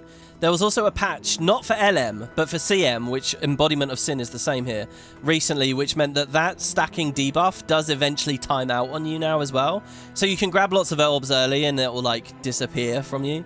But in LM and the original release, they would linger forever. Here we get Rage, so this was nice and simple. And the split's over. It's as simple as that. Split ends, so what's the first thing going to be now? It's going to be greens. All right, here we go. So this is where things are going to get really fun. I guess I'll commentate all the way down to like 10% or something. The bottom 50%, this is... So everything's empowered now. So if you look at his health bar, okay... sorry, his buffs bar, you can see we've got 1, 2, 3, 4, 5, 6 abilities. That's all of them. They'll all be at max damage. I shouldn't even say damage, just complication, max size, max whatever. Also, this red icon here, that's the stacks we've given him, the regular empowerment stacks. Being at 1 stack at this point, you know, it's not bad, really. Well, again, we're trying to get to less than 10, ideally around 6 or 7, but I mean, ideally none. By about 10%. So you might be thinking to yourself, well, hold on, we just beat half the boss. And he only got 1 stack in, and this will have just been an accident from somewhere. So how is he going to get them? Well, it's because, mostly because the empowered Gluttony you'll now see is really tricky to get all of the orbs. And there's one final trick and thing that I can talk to you guys about with the orbs when we see it here. So here we go. Anyway, the phase begins. We've got green. Let's rewind. I didn't actually see. How did this resolve on this one? This might have just been a free resolution. As I said, it does quite often happen. Yeah, there you go. It was just one on each packet. Nobody needed to change or do anything there. So we've got, again, rage here. Now, I'm just going to backpedal out of this because at this point in the fight, I'm going to be on short bow and glint, and it doesn't really matter. Everyone else is coming over here, though, to a very specific Scourge portal, which is, like, slightly offset in a weird way. What we're going to do is we're going to Scourge portal out of the rage, like we always do. But this is also very specifically going to bait a wall, because the animations are going to be coming quick now. He's going to throw a wall at us when we're stacked on the other side of this portal, which is kind of scary sounding, except that you could just take the portal back now and you'll be safe from it, which is very cool. So this exit to this Scourge portal is very specifically positioned. I'm going to just walk to it here. And in fact, you will have seen I was walking to it, you know, I just sort of naturally, after that green's over, start moving over here now. So, and why are we doing such a fancy thing with the wall instead of just stepping to the left of it like we normally do? It's because walls are empowered now. Everything's up, so we will finally see the double wall situation. So here, he's going to throw a wall at us, but you can see this very subtly back here. Not only is there an arrow here, but there's one back here as well. So what does double walls mean? Well, he's going to have one in front. Now, this will go normal. It will go slow, and it will go like this. This wall, however, is going to go really fast, okay? Now, what does that mean? If we sidestep to the left to resolve it in the normal way, this fast one's going to come around and punch us in the face. Well, you might think, okay, step to the left and follow this one, this wall here, follow it. But because this one's moving so fast, it's just going to catch up and catch up and catch up, and it's going to sandwich you, and you'll get like hit by two of them at once. So really, one way you can solve double walls is step to the right and be close to the boss, obviously. The further away from the boss you are, obviously, the wall's moving faster. So be nice and close, and you can walk and kind of follow them both, and you can kind of resolve it like that. And instead of a left step, it's a right step. Now, if we'd played the previous phase with double walls, you would have seen us doing lots of that. But here, so you can see the idea of Scourge portaling back through. It is kind of like us stepping to the right here, you see, nice and quick and efficiently, and then we can just kind of follow the two around. There are some other things about this fast wall, though. It mechanically functions very, very differently to this main one, and certain elements of it are mitigatable, which I will show you guys later when we're dealing with even more. So there you go. So that's the double wall situation, and we're going to avoid it by Scourge portaling over and just follow it around like this. This is always a bit annoying because I got clunky mace stuff to deal with here. So we move around. So that's your first double wall. Probably won't give it its own timestamp for the video. Then we've got a collect. Now this is a big collect, like a mega collect, because gluttony is empowered now. So you see there's just a bunch of orbs. Now, here you saw there were only 2 players here, and yet the orbs disappeared. What on earth was that? Okay, one final trick with the orbs. And again, more fight jankiness and more of me questioning whether this is really intended or what. I'm pretty sure it's not. So if you collect 2 orbs really quickly next to one another, like near the same frame kind of thing, the second one bugs out, doesn't know what to do, and despawns. Okay, so you should need 3 people for these, but what you'll see happen here, actually we do have 3 people here, don't we? Oh, these ones are just getting destroyed normally. Well, I guess I'll explain the trick anyway. We have 3 people. If you blink or portal, like if you grab an orb and then port to the other one, you'll delete the second one. So orb deletion is really useful. Lots of people do it. I don't know whether ArenaNet will ever patch it or what. One of the benefits of Virtuoso stacking, and this group actually isn't even taking advantage of it, but if you can put blink on the Virtuosos, then you've got a ton of people who can delete orbs, and in those crucial last moments of the fight, where there is a mountain of damage hammering down on you, and you have to end the fight, deleting those orbs is like, it's the win. So yeah, it's kind of a big trick. You can, I think a Scourge can cunningly set a sand swell and maybe return. I don't know, actually, that might mess with their cooldowns. I'm not sure how all of those utility roles actually line up. But you know, the Chrono's porting around all over the place. It's a very, very big part of the fight, frankly. So yeah, and as, again, you just saw, it just dissipated. We had a corrosive poison cloud every time you've seen one of these. So yeah, we're backing up, and I'm grabbing these orbs. And we actually did really well here. This doesn't really have too much of a bearing. I mean, no, it does. It was very good. We got through this with 1 stack. I kind of don't want people progging this fight to look at the fact we only had 1 stack here and say, oh, you need that, because you don't necessarily. But yeah. Okay, so another mechanic here. Cerus is drawing out your malice. Look, my outline is blue. I finally got it. Jesus. It took a while on this run. So this mini malice has cast malice on me. My sound just went ding ding. There's a portal here, as there's always a portal, because the Chrono's working on overdrive, establishing them. So you can stay and greed damage for a bit here. So, for example, I ran in, and I've actually triggered both of my facets here, because they're, like, so important. And then port out, and then drop the ad. So you get quite a while, and then go in. But here, there's a twist to this time, and that is that there's 3. So everything's empowered, so even Malice is empowered now. What does that mean? It means 3 of our 10 players got it all at once. And it's random which 3 they are, so it's probably no surprise that I was one of them. The odds are a lot higher here now.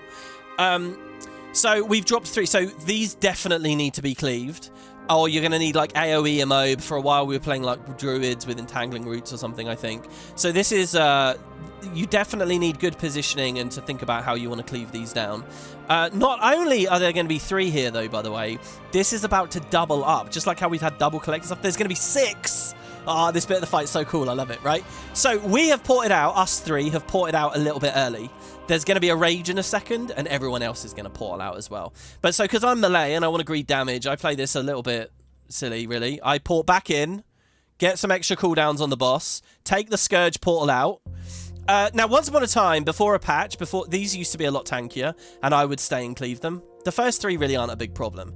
But it's much better, I think, for me to throw damage on the boss. So I ported out, ported in, ported out, and now when the rage is over, I'm going to port in again. And I'm the only one that's ported in here. The only one. Everyone else is ranged and doesn't care. You'll notice that the sand portal has been positioned such that it's behind those original 3 Malices. So we have Virtuosos spamming damage through right now. They're all still in Cerus range. They don't have to slow down, but they're going to kill those 3. I don't have that kind of stuff, so I've just moved in here again on my own now to hit Cerus. And why? Because I know I can backpedal. So we're going to get puddles on us, and I know I can just slowly backpedal. This is a huge sequence we're in the middle of. It's one of my favorite parts of the fight, starting with the drop of those triple Malices. Basically, everyone is standing here, and what we're going to do is we're going to create like a mega puddle, because this is going to... Okay, so the puddles are bigger now as well, you'll notice. This is now a massive puddle. And so the pools of despair are much more dangerous for the rest of the fight. Really dangerous. And that means you have to kind of play with your positioning a bit different. You can't all just be stacked here and back up slightly. It's chaos, okay? So what we're kind of going to do is form a bit of a line, but not really. Mostly it's just all of the Virtuosos together. The Chrono and the Scourge, well, the Scourge most importantly, that don't have like a hard invuln. They're standing slightly to the back. But basically what I'm doing is I'm slowly backpedaling with my short bow. I haven't had to slow down damage at all. And then ultimately what I'm going to do is I'm going to be at the front of the line like this.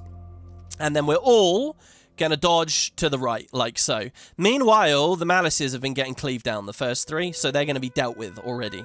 Now, you might say, why have we done this really weird? Why not do just like that half moon thing again, like you saw us do with the double puddles? They were little, but why not do that? It's because there's going to be 2 in a row here. So if you want, and the space is just, the space required is so much. So also there's this square marker to deal with. This is how fast the mechanics are coming right now. Remember Malices? There's going to be another 3 Malices. In fact, right now, as I speak, 3 people... Cerus himself, it was his ad a second ago. Cerus himself now has just picked another 3 people from 3 more Malices. And in fact, you see this weird line? That is the Malice, like you get a tether. So this square is where we're going to drop the next ones. So we drop the first ones, we all line up, we're going to dodge, and we're all going to land on square here. So sometimes I'll have a blue border on me right now, right this second. And what I'll do with that blue border is I'll actually straight away infuse light and run through because I'm not going to get much time. But when I don't get the blue border, I play it like this. Like I have 2 different variations. I dodge to the right. You cannot... So this is really important as well. With this big line up here, and you'll see we've got a bit of a line effect. You don't want to dodge early. Dodging late is obviously really bad. You're going to get hit by damage. Dodging early is equally terrible. Imagine if I dodged early, I would have put a massive puddle in front of us. Or if one of these Virtuosos dodged early, they would have put a puddle on the square where we're trying to put the stuff. Now, when you get kind of good at it, you can adapt. But that's like a run killer for most people, early dodge. And I think someone even built a tool that looks at logs and sees if people early dodge and stuff like it. It's pretty crazy. The way this is done for me, because I'm on my own at the front, or quite often you'll have like 2 revs, and the 2 revs can be alone at the front. This is actually structured such that as long as you have protection on you, which you will have if you're a rev, and maybe a little bit of barrier if you like, 2 puddles, you can actually miss the dodge. I actually don't need to dodge this. Even if I was overlapping with another guy, I'd lose some health, but I wouldn't die. So that's kind of why you want to do a line if you're feeling less confident, or as much of a line as you can. Because if there's only one puddle there, and as long as the boss has low stacks, there's like no risk of death on this. The biggest risk of death is in this middle bit here, but they're virtuosos that should have pressed distort. And the only time your distort would fail is, I don't know, if you don't press the key right, or maybe if you have 0 blades because you just somehow blew them all. But yeah, I've saved... Usually I would infuse like this. As I say, you can infuse all of them. But because there's going to be 2 in a row, I'm going to infuse the next one. Again, unless I got blue here. So yeah, so we've dropped 3. We've lined up. We've cleaved them. And there'd still be a bit of time. Now we're going to stand just to the right, and we're going to drop another 3. And they're going to slowly walk in, and we'll deal with cleaving them later, okay? Because there's going to be a wall and a green all happening all in this brief moment, okay? So here we go. So watch this. I'm going to go to the square. We drop the 3 malices. They're all here. I'm continuing to hit the boss the entire time here, by the way. I just did a short bow 2 on the boss. I would love to be close enough for these right now, but I really can't. So then there's going to be another big puddle. Now, if I'd already infused, I would stand off with this guy. Or you can even have 3 people here and dodge, and even if you miss the dodge, it's fine. But because I have infused, I'm going to stay with the virtuosos. Again, I'm continuing to hit Cerus. I'm not actually even worrying about these. Depends on how good your group is. Like, there's a thing about virtuosos saving 1,000 cuts for this. I don't know since they nerfed the health whether it really even matters that much anymore. Sometimes I'd be doing runs where I'm in the Malix, pulsing them here or whatever. But yeah, so we're going to resolve this now. They're going to distort. So a lot of the virtuosos will have distorted this and then press Signet of Illusions, and they'll distort again. So they have invuln for both of them.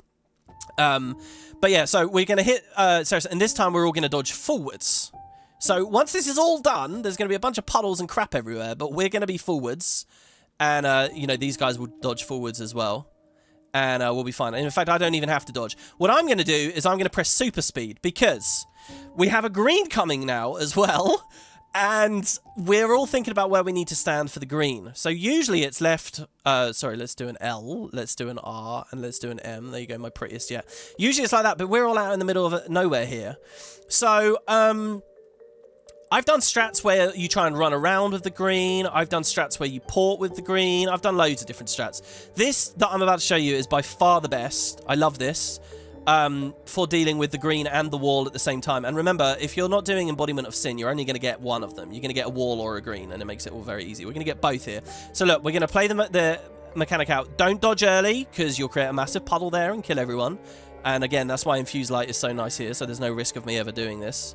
So I drop Infuse. We've got a massive puddle here.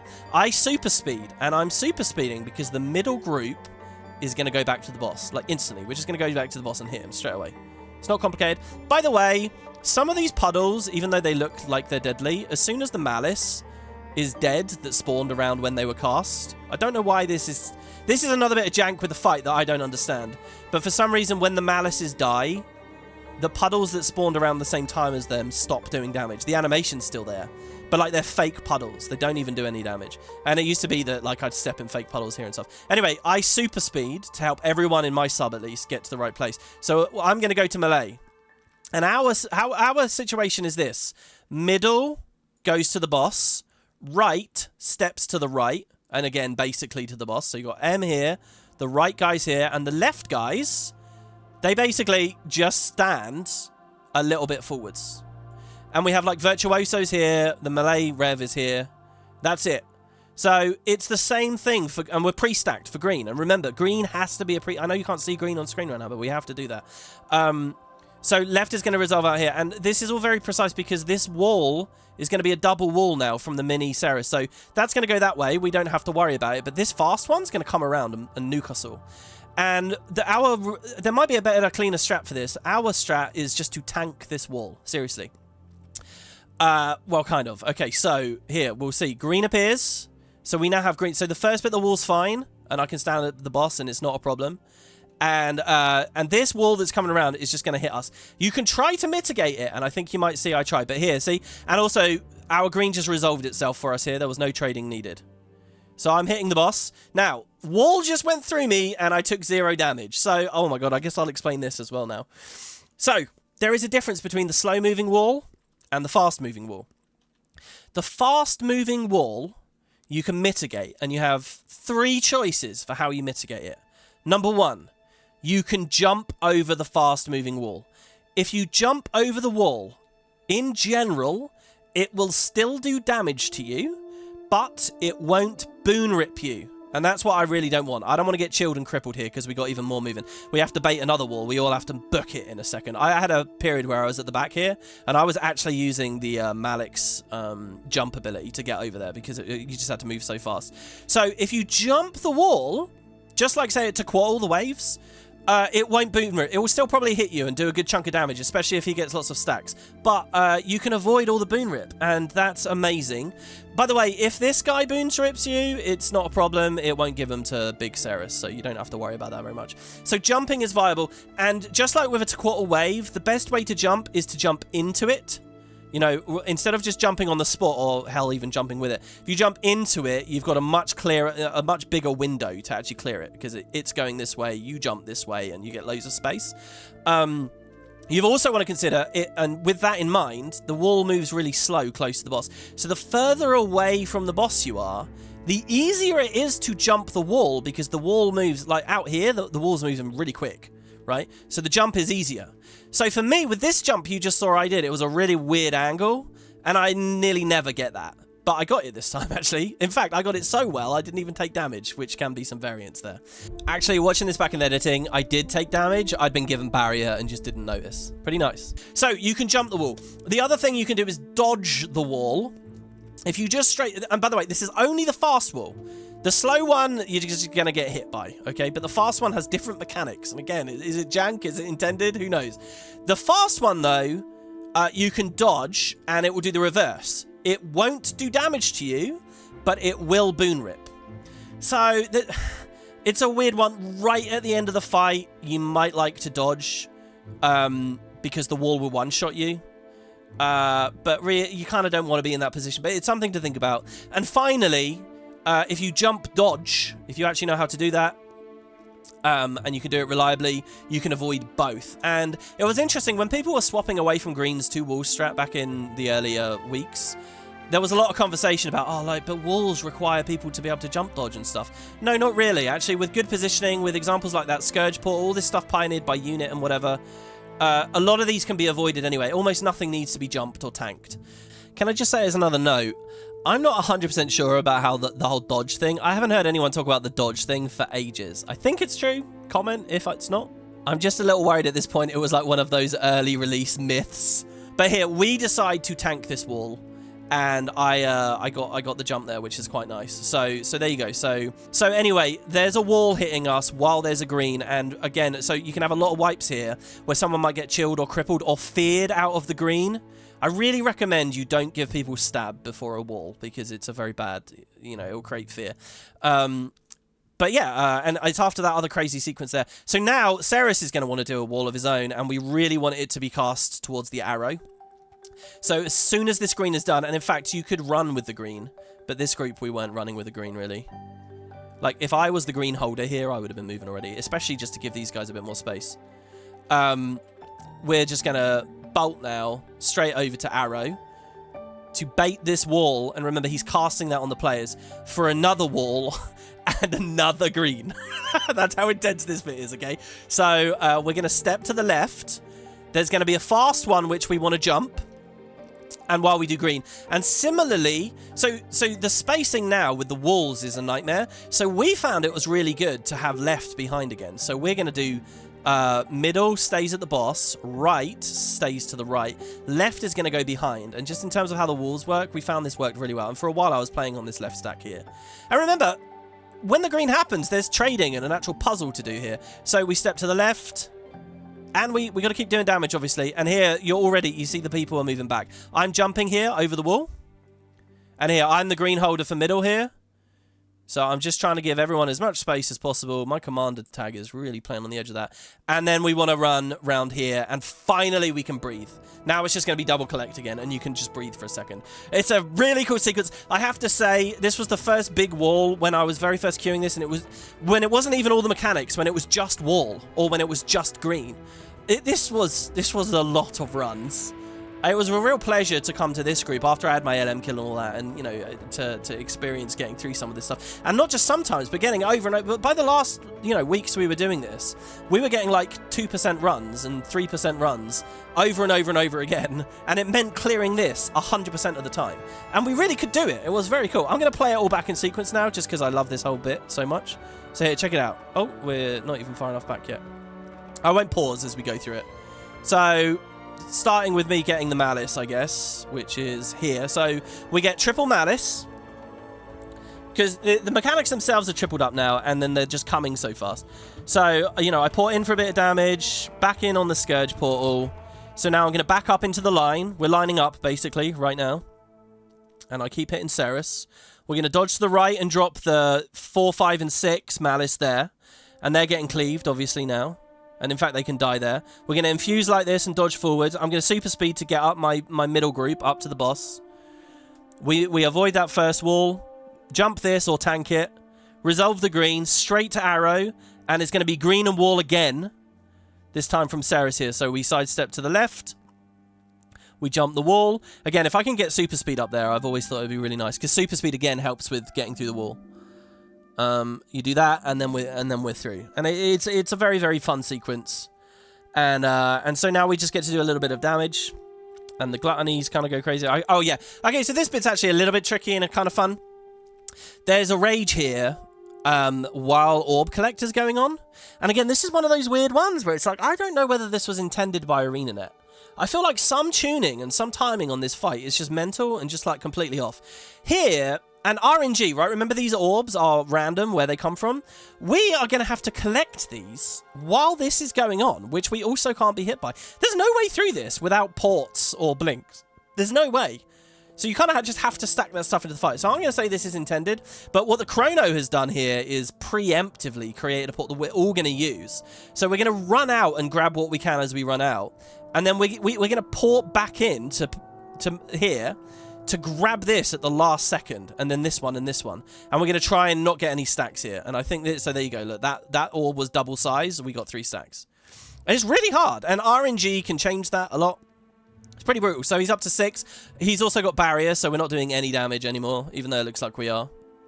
And that's actually going to happen twice in a row. This next one's a bit easier, and the Scourge will help us this time. So look, there's orbs coming in back there, and we have a massive crush. So then we're back in, but you can run through on this one, and I have super speed for that bit as well. And again, we had various strats in various groups as time went on. So now we're into another huge sequence. The breather is over. Man, I said I was going to commentate down to 10%. I feel like that was probably a silly idea, but we're getting there. Okay, so it's going to be 6 malices again now. But there's a trick. We can sneaky avoid some of them.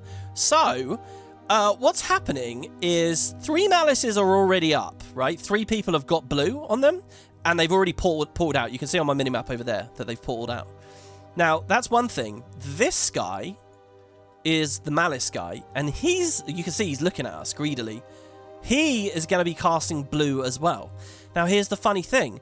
If we all port out, and we want to, again, there's a drop coming as well, and which we want to put on the edge. So if we all port out, because we're going to anyway for this drop, if you do it quick enough, you'll be out of range of this guy. You can actually outrange these guys' animations, and you'll see we outrange a wall later as well. So, and this is genius. I love this. So a bunch of my early runs, we had to find ways of dealing with all 6 of these, but no. We're going to drop 3 on the edge, and watch this. So this is where you'll hear in comms someone will say, take it early portal, something like that. So you can portal out. Ready? Watch this. I'm out already. And what we're doing is we're actually removing a mechanic from the boss by doing this. The first 3 malices are being dropped here. And we're just spreading now for the portal. So middle group will stay generally in the middle. Right group over there. Left group over there. Because there's going to be a puddle and a green. This was a little bit of a wall as well for Embodiment of Sin Prog. First of all, I missed my dodge here. I'm really scared of this dodge. Because I had a run where I dodged early here. And like 2 verts went down and we wiped. And I felt really bad. So I've now got like an insecurity about this dodge. I can't infuse light because it's going to be a double pool again here. So on this particular run, I dodged late. And what I'll note is that I didn't die. which I'm really happy with, because on the Embodiment of Sin run, if I was the only one that had gone down early, I would have been really upset. But I did actually basically mess this up. So what I want to make the point of is there's actually a lot of leeway with a lot of the dodges here. I mean, I know I'm on a rev and I've got this extra vitality. I don't think you get 6k extra. But anyway, a bit higher armor or whatever. What I'm saying, though, is I did miss this dodge. And that could easily be a down, but you spread in the right way and you can recover quite easily.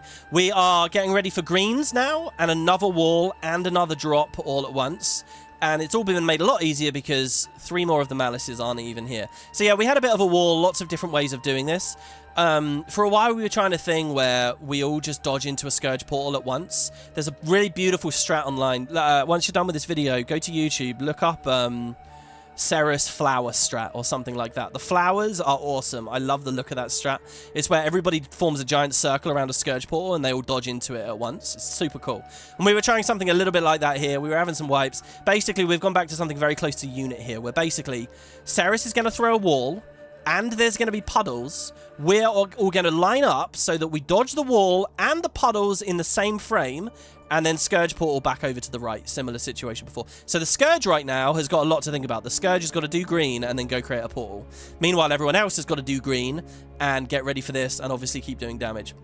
Here as well, I'm way out of range of the boss. The Virtuosos are fine. The Virtuosos want to stay back to cleave the malices. So usually I end up running forwards here to hit Cerus. And I'm a part of the middle stack, but I start kind of far up and then I backpedal a bit.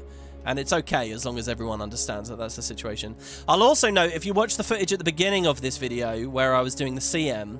Oh, sorry, that was my LM kill at the beginning of this video. Well, there's another thing you can do, which is pretty cool, which is, if I rewind ever so slightly here, you take the early portal out, okay?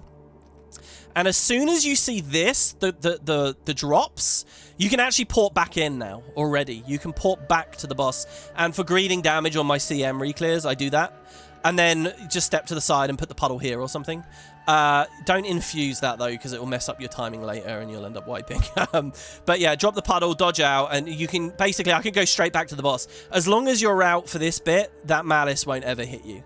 And I've had groups that are scared of the port back in, but I'm pretty sure the timing is fine, as long as these have appeared here. Again, that's something where you guys might like to correct me if I'm wrong, because I've also heard that the timing might not be okay. It's just if you get unlucky and you're one of the 3 players or not. So I don't know. And I love doing that port back in. But on Embodiment of Sin, we've got greens and stuff to do as well. So we dodge forwards successfully. I hit the boss. We're pre-stacked right now. There's a stack here, and a middle stack of which I'm a part of. And so yeah, one guy trades in, one guy trades out. We resolve the green. Soon as the green's resolved, we want to line up here for the puddles and the wall. And there is time to do each as a distinct step, you'll notice. You don't have to, like I in the Discord channel at one point, I was talking about, like, shuffling to get in play, but you don't have to. You can do it all as individual distinct things. So here, yeah, there's going to be a line, and you might not see it very clearly, but he's going to try and throw a wall on us. And this is the one I infuse for good reason, as you can see. And you definitely don't want to dodge this one early. You don't want to cover this, really. Now, the Scourge and the Chrono can actually stay back, and they can precast transfuse and stuff if people go down. We had a lot of downs in our runs at this point. And think about all the stuff I've talked about in this video, how long this video is. You have to do it all again if you're wiping around this time, right? So... But once we sort of came back to this thing here, we were okay. So look, and I love the look of this. This is so cool. The wall, my timing for that, actually, by the way, I just dodged the wall. I don't even think about the puddles. Because the wall appearing there and then the tail disappears and you dodge, it just feels really clean. So you just go to the left and then you just take the Scourge portal. And this is the point where everyone flicks their eyes up here to see who's dead. And quite often, yeah, you can run over, you can transfuse, you can do stuff. And now it's just running around the wall. There is another little bit to this maneuver, but I want to replay that all in sequence for you because, again, it's just another really fun bit. So there we go. So this is porting in. This is our breather right now. And I'll just show you guys this bit in real time. I kind of think of these as 2 big sequences. The previous one I replayed and now this one. So it's an early port out. It's like a half moon spread, a crescent moon. We dodge forwards. We keep hitting the boss, and the Virtuosos cleave the ads, obviously. By the way, I never pointed out the moment earlier where the previous ads got cleaved down. It really was a big buff to Embodiment of Sin that these things are also squishy now. We all dodge to the left.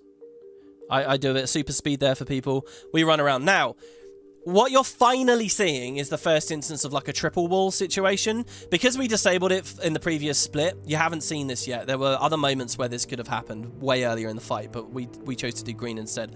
So what's going to happen here is there's these walls we're avoiding, but the Cerus ad is going to spawn them as well really fast. So what we're doing is we're not just chasing the wall, we're going a whole other half turn to avoid the next one, which we're all anticipating. So watch this.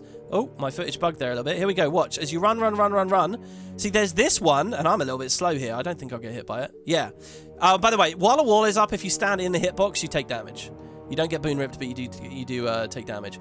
As you just saw, I got hit with a pulse there. It actually gave me a bit of damage taken. So, yeah, there's a wall here now, and you have to get around quick. You got to book it. Not only do you have to book it, but we're going to get pincered between two walls. You'll see them collapsing on us. So you're going to have to jump one. This one here on the left here, and you jump. And I actually failed that jump, believe it or not, because I jumped too early.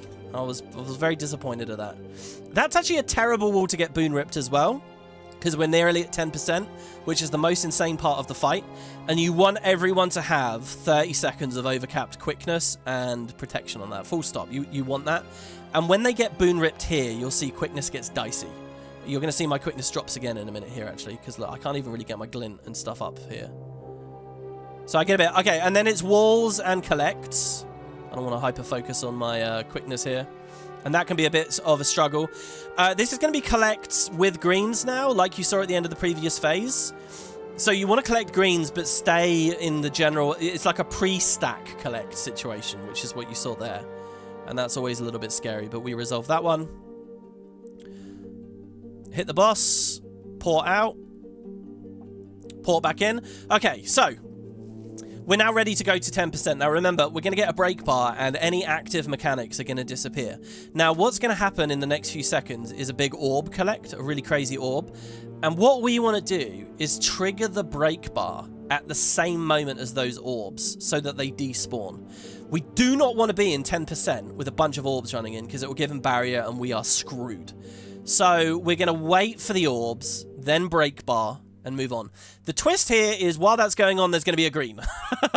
And you got to get the timing right. So we had a lot of wipes with this as well. Here's how we handled this. We DPS to 12%. So you can see here, we're already at 12. So we actually stop hitting him. We DPS to 12. And remember, when you're playing with Virtuosos, there's a bit of ramp, a bit of blade ramp, you know, Condi ramp. So you can't just on demand do a % of health. It's a lot of damage that you need to get a % off of this guy.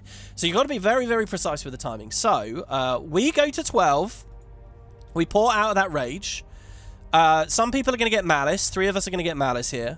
And they're going to pour out of this. I stay central and keep giving boons. So you see, I'm going to swap to Glint after this Malix boons here.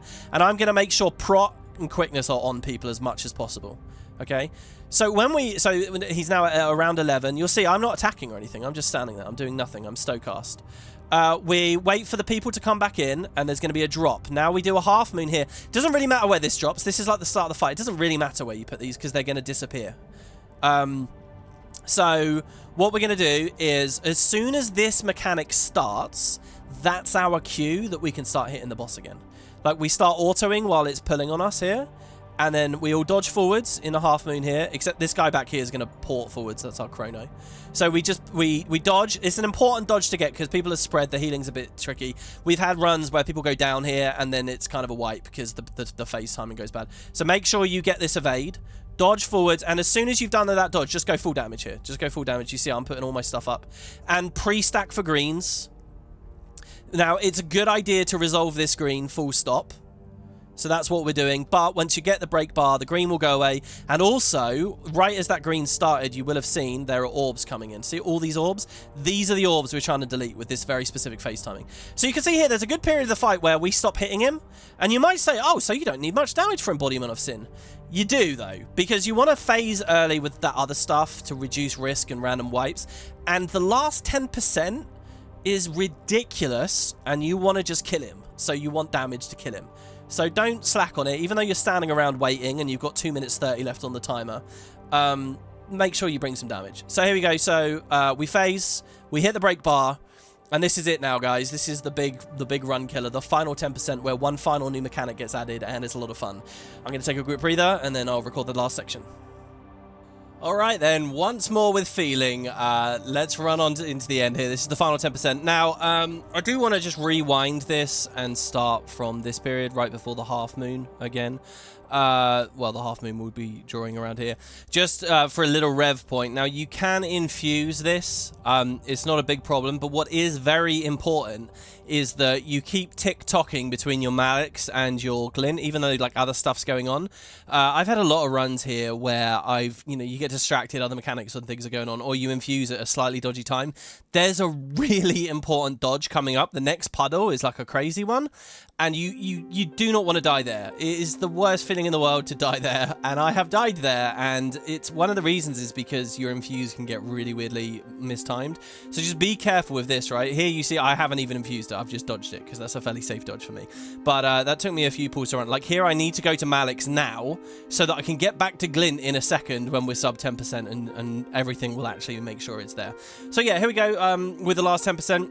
By the way, we've been through so much here already. I do just want to assure you guys, some of you might be watching this thinking, Jesus Christ, this is way too much to remember. This is insane. Like, how could I possibly go through? I do want to point out, it's not like pure rote memory. It's sequential learning. They're like song lyrics playing content like this, Like if you ask me out of the blue what's happening at minute whatever or at whatever percent, maybe when you get really into the fight you can know those things. But it's the order of what comes next. It's quite natural. It's not what you think it might be. It's like if you're singing a song, it's very easy to sing along with in the moment, and you couldn't just pull out the middle of the song out. So it is a lot of fun, I promise, and you do just kind of take it step by step, as long as you're progging with a group at around your pace, right? Otherwise, you can be a bit of a sore thumb or the one knocked out. Anyway, so here we go. So green, but we're banking on that break bar. We've had many fails and wipes there where that timing's been a bit off. Now, if you're slightly late with that timing, by the way, the next mechanic, because remember, at the start of the fight, it was like every 30 seconds. I think it's down to like 12 or 14 now, and extra things going on. There's a Malice coming as well. So you could potentially have guys with blue on them in a minute, which really makes the next part a problem, because if those shadows walk in and he eats them, he gets barrier. You don't want him getting almost any barrier here. You've just got to kill him. And can I remind you guys, if you rewind this or watch the intro where I was doing LM, right, where even he has a massive health pool, you can do 10% health to this guy in moments. It doesn't take long to take 10%, but he throws so many mechanics here. I love it. You basically can't be near him long enough to get much damage off. It's incredible. And again, there's lots of different strats people have gone with this. So we break the bar, and it looks like there's still little orbs coming in here, by the way, even though we deleted most of the mechanic. That's interesting. Would that mean a CPC there is quite good? So what is the sub 10% mechanic? Well, you just saw it. We all took a little bit of damage. So here's our damage taken here right now. Doesn't look too bad. And in fact, I mean, look at this player here, right? Obviously, there's lots of barrier that is messing with the damage taken, but you can take almost no damage throughout this fight. We're running 3 healers, for Christ's sake. Why? All just for this last 10%. It's like you get to start progging now if you're a healer.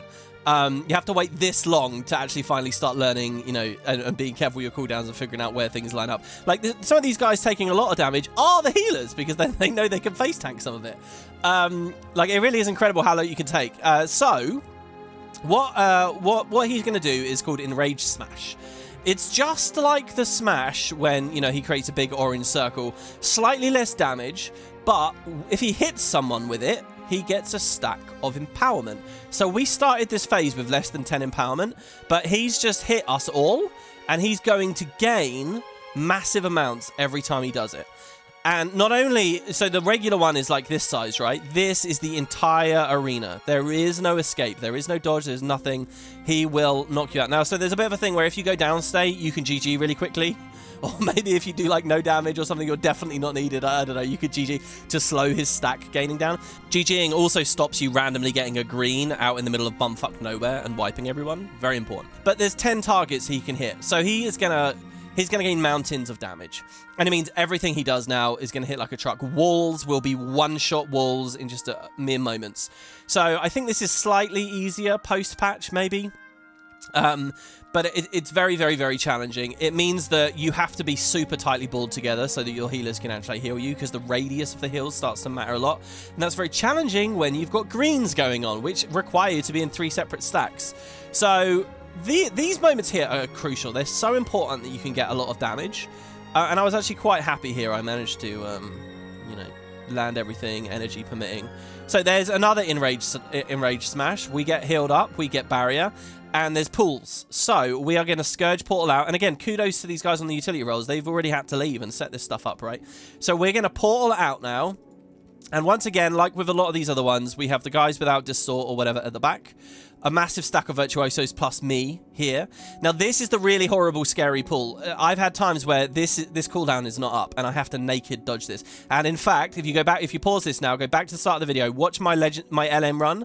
It's a naked dodge I'm doing here. I'm just literally just YOLOing it and getting the timing right. Don't dodge early. Be on this perfect stack. And there's something really awful about this that is, obviously you get a bit of anxiety because you're near the end, but you see that the animation starts there, then you port in the middle of it, and I've had a couple of runs where my timing on this has been off, and it's just given me massive insecurity about this dodge. This is a horrible dodge. But, you know, as long as you have infuse, it's in theory no more difficult than any of the other ones, right? You just infuse. I've also had, by the way, that slam there, I've died to that slam before when you've had healing issues and it makes things extra scary. But what I'm going to do, okay, is I'm going to infuse, and instead of running directly to the boss, we have a problem. And that's the Envy here. It's his turn to do an animation, and he is going to sling a wall like this. Uh-oh. So let's think about how the walls move. This one's going to move around slowly. And remember, these walls are like one-shot, very deadly walls now. This one, and even if you jump to avoid the boon rip, you're going to take the damage. And you won't necessarily have barrier because we've already had to barrier and heal from these slams. This one's going to move really fast, though. So actually, a cool solution here is instead of running directly to the boss after the infuse, we can run like this to the boss. And the wall is going to go like this. We'll basically chase that wall. And then we'll just come around like this. We're going to do a loop around that ad. And if you watch the opening footage of the LM, you'll see we actually do that twice. You port out, run around the boss, port out, run around the boss, and win, basically. It's more complicated for us on Embodiment of Sin because there's green as well. And in fact, a green is going to start when we're like here. So this is one of the ugliest greens in the fight because you cannot pre-stack for it easily. I mean, maybe with another strategy, there could be a strat where you port forwards and stuff. But you can't really easily pre-stack. So we basically split this green in half, okay, and just have confidence with this, which is this. We are assigning, so the arrow marker here, middle goes to the arrow, left goes behind, and right goes to the right. There's also going to be a rage up there, okay, so right is going to struggle a little bit. So we know that that's our position. So even though green starts when we're standing here, we're just going to ignore that, and we're just all going to go and stand, even though there might be overlaps, and then we can see what the puzzle is and resolve it. That's the theory, anyway. Quite often, it will just resolve itself for us or whatever. Also, so it's so important for me to super speed here.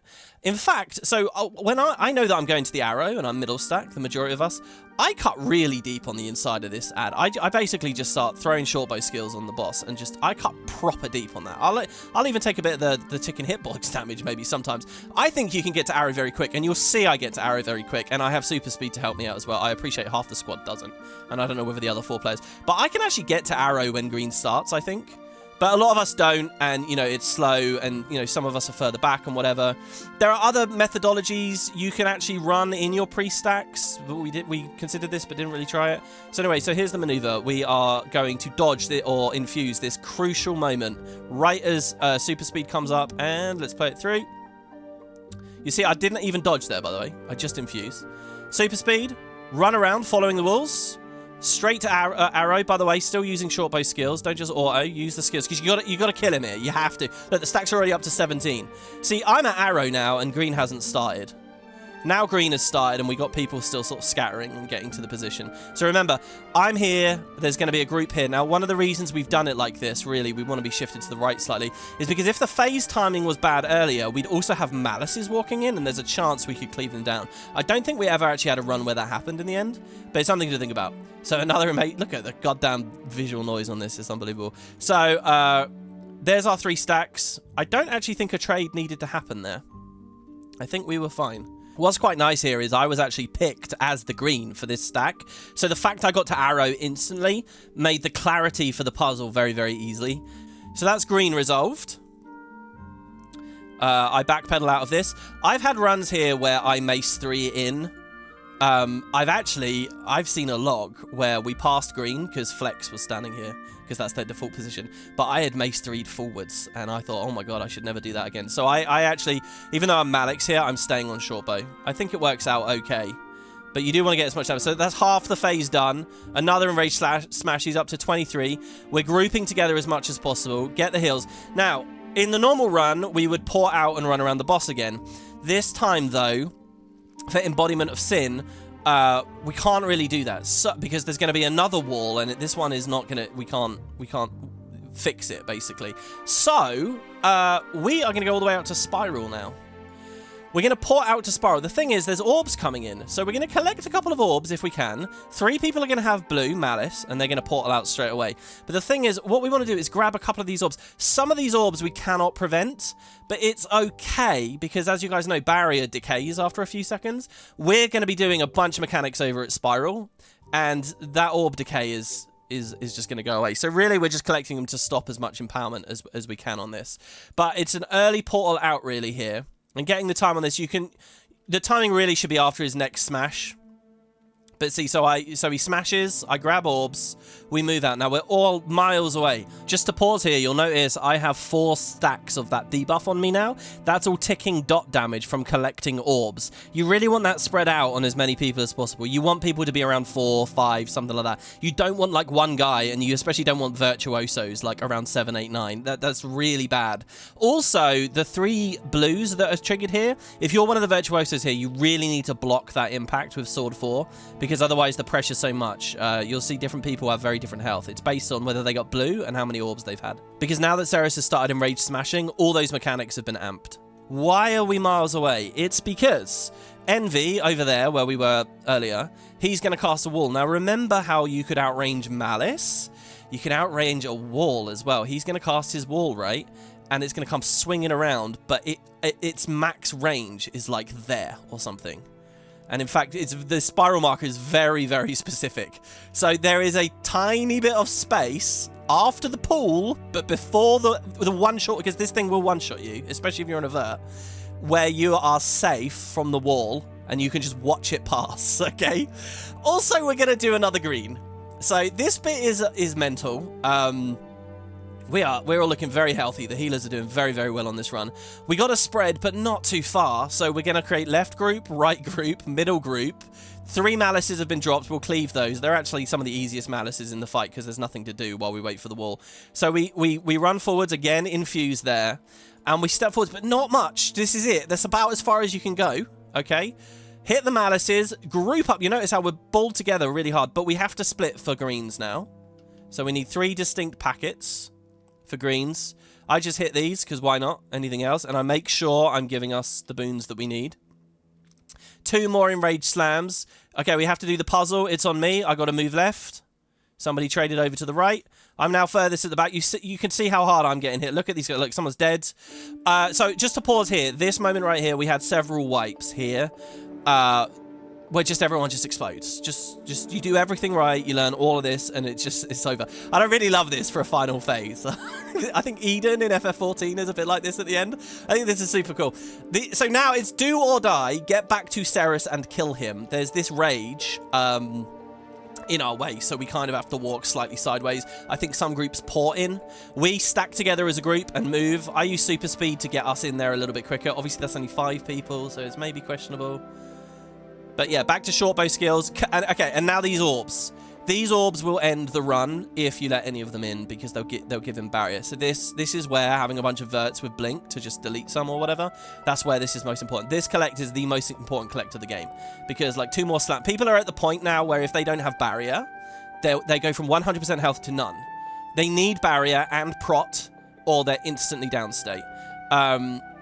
And you really want to see him on low health here. This is, again, why the damage is really important, because everything's so... I mean, look at my health here. Now, as a Rev, it's kind of nice. I get this heal to shore me up, and I can infuse later. Like, I've had a lot of runs where everyone's dead here, and I'm just up still hitting the boss, because...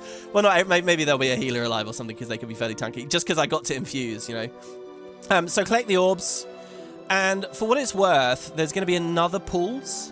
And for the final mechanic, if you get to that, what you can all do is stand on this heart, and just dodge through the boss. So there's a shit ton of pools there, and you're on this side of the boss just for a final Hail Mary. Usually we wipe here. Seriously, 1% wipes. But on this run, it just so happened, so there I am grabbing that orb. If that orb went in, he would have barrier, and this would not have just ended. But we grabbed that orb. Fair play, I'm going to say, to us 3 that were there.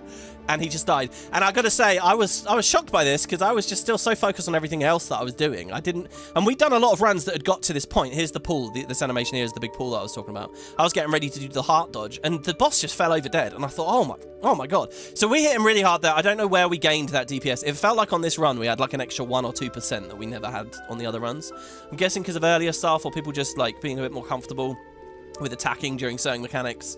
But yeah, that if he doesn't die here, it's over, really. So there you go, and that's the title Apathetic, which gives you the title Embodiment of Sin, which is not the purple title, and I don't really know what one to rep now, to be honest. But there you go. So there you have it. That's the full fight. That's the super boss. What do I say, really, as concluding my remarks? I had a lot of fun with this. I guess I'll just play the footage through, so in the background now you can watch the whole thing without any pausing or commentary. I had a lot of fun with this fight. It was really cool, you know, getting into different pugs, meeting different people. The fight itself was really solid, as opposed to the other super boss, the Harvest Temple, which, by the way, these days is kind of super power crept, and it's not what it once was, which is a real shame. I think I do prefer this fight. There is more... There's more importance on each individual player. You can't just have, like, role consolidate to the point that some people just stand there in the stack doing damage. And I prefer the way that the mechanics are layered on this one, where you learn the fundamentals early and they just get faster and faster and faster. There are also other weird little things about this. Like I said, not being near the edge of the arena, so you don't get random wipes because somebody fell off the edge. That's so much better in this fight. There's like one point where you might fall off right at the end there at Spiral, and the other point that you might fall off is if a Mesmer puts a portal too far on the edge and you move for 1 frame and then fall over. But really, that's just a skill thing, either on the guy taking the portal or on the Chrono putting it in a bit of a ridiculous spot. So I hate edge deaths, and that is not a part of this. HDCM had all this. HDCM had a lot of spectacle and beauty in the art, but it also had a lot of annoying things that obscure the camera, that when you do the content like 100 times over, it's really annoying. Or like the dialogue, aren't you tired? As fun as it is to reminisce about it. You know, Cerus, I guess, was made more budgetarily. I don't know. He doesn't say so much stuff. He says like run or whatever. It feels like it was just more pleasant and pleasurable to play through this one. So yeah, it's good fun, and I do think that Secrets of the Obscure ultimately lived up to giving a good fight. I'm disappointed that Dagda was not really anything. I mean, couldn't it have been something, maybe, at least? I'd like to see ArenaNet iron out a lot more of this jank. It's too janky, these fights. I'd like to see them find some principles and fundamentals in terms of balance and like the toolkits that players have. And just to find their feet, they just need to put more content in like this. And I hope that with Janthea Wilds and their announcements with the Legendary Wing there, they can keep going with it. Because what Guild Wars needs is to keep regularly doing this so that things get codified and, you know, expectations can be set. So yeah, it's a good fight. I had a lot of fun with it. It has been the sole thing I've been doing in Guild Wars lately, really. And I'm very, very happy for it to be there in the game. Hope you guys enjoyed this casual commentary, whether you watched it as it's come out or, you know, years later. Check out my HCCM video from last year if you like. And I'll see you in the comments. Thank you very much for watching, guys. It's been a long one and a pleasure. I'll see you soon. Oh yeah, and a massive shout out to all the strat makers who have really helped the pug scene with this. You guys are gods.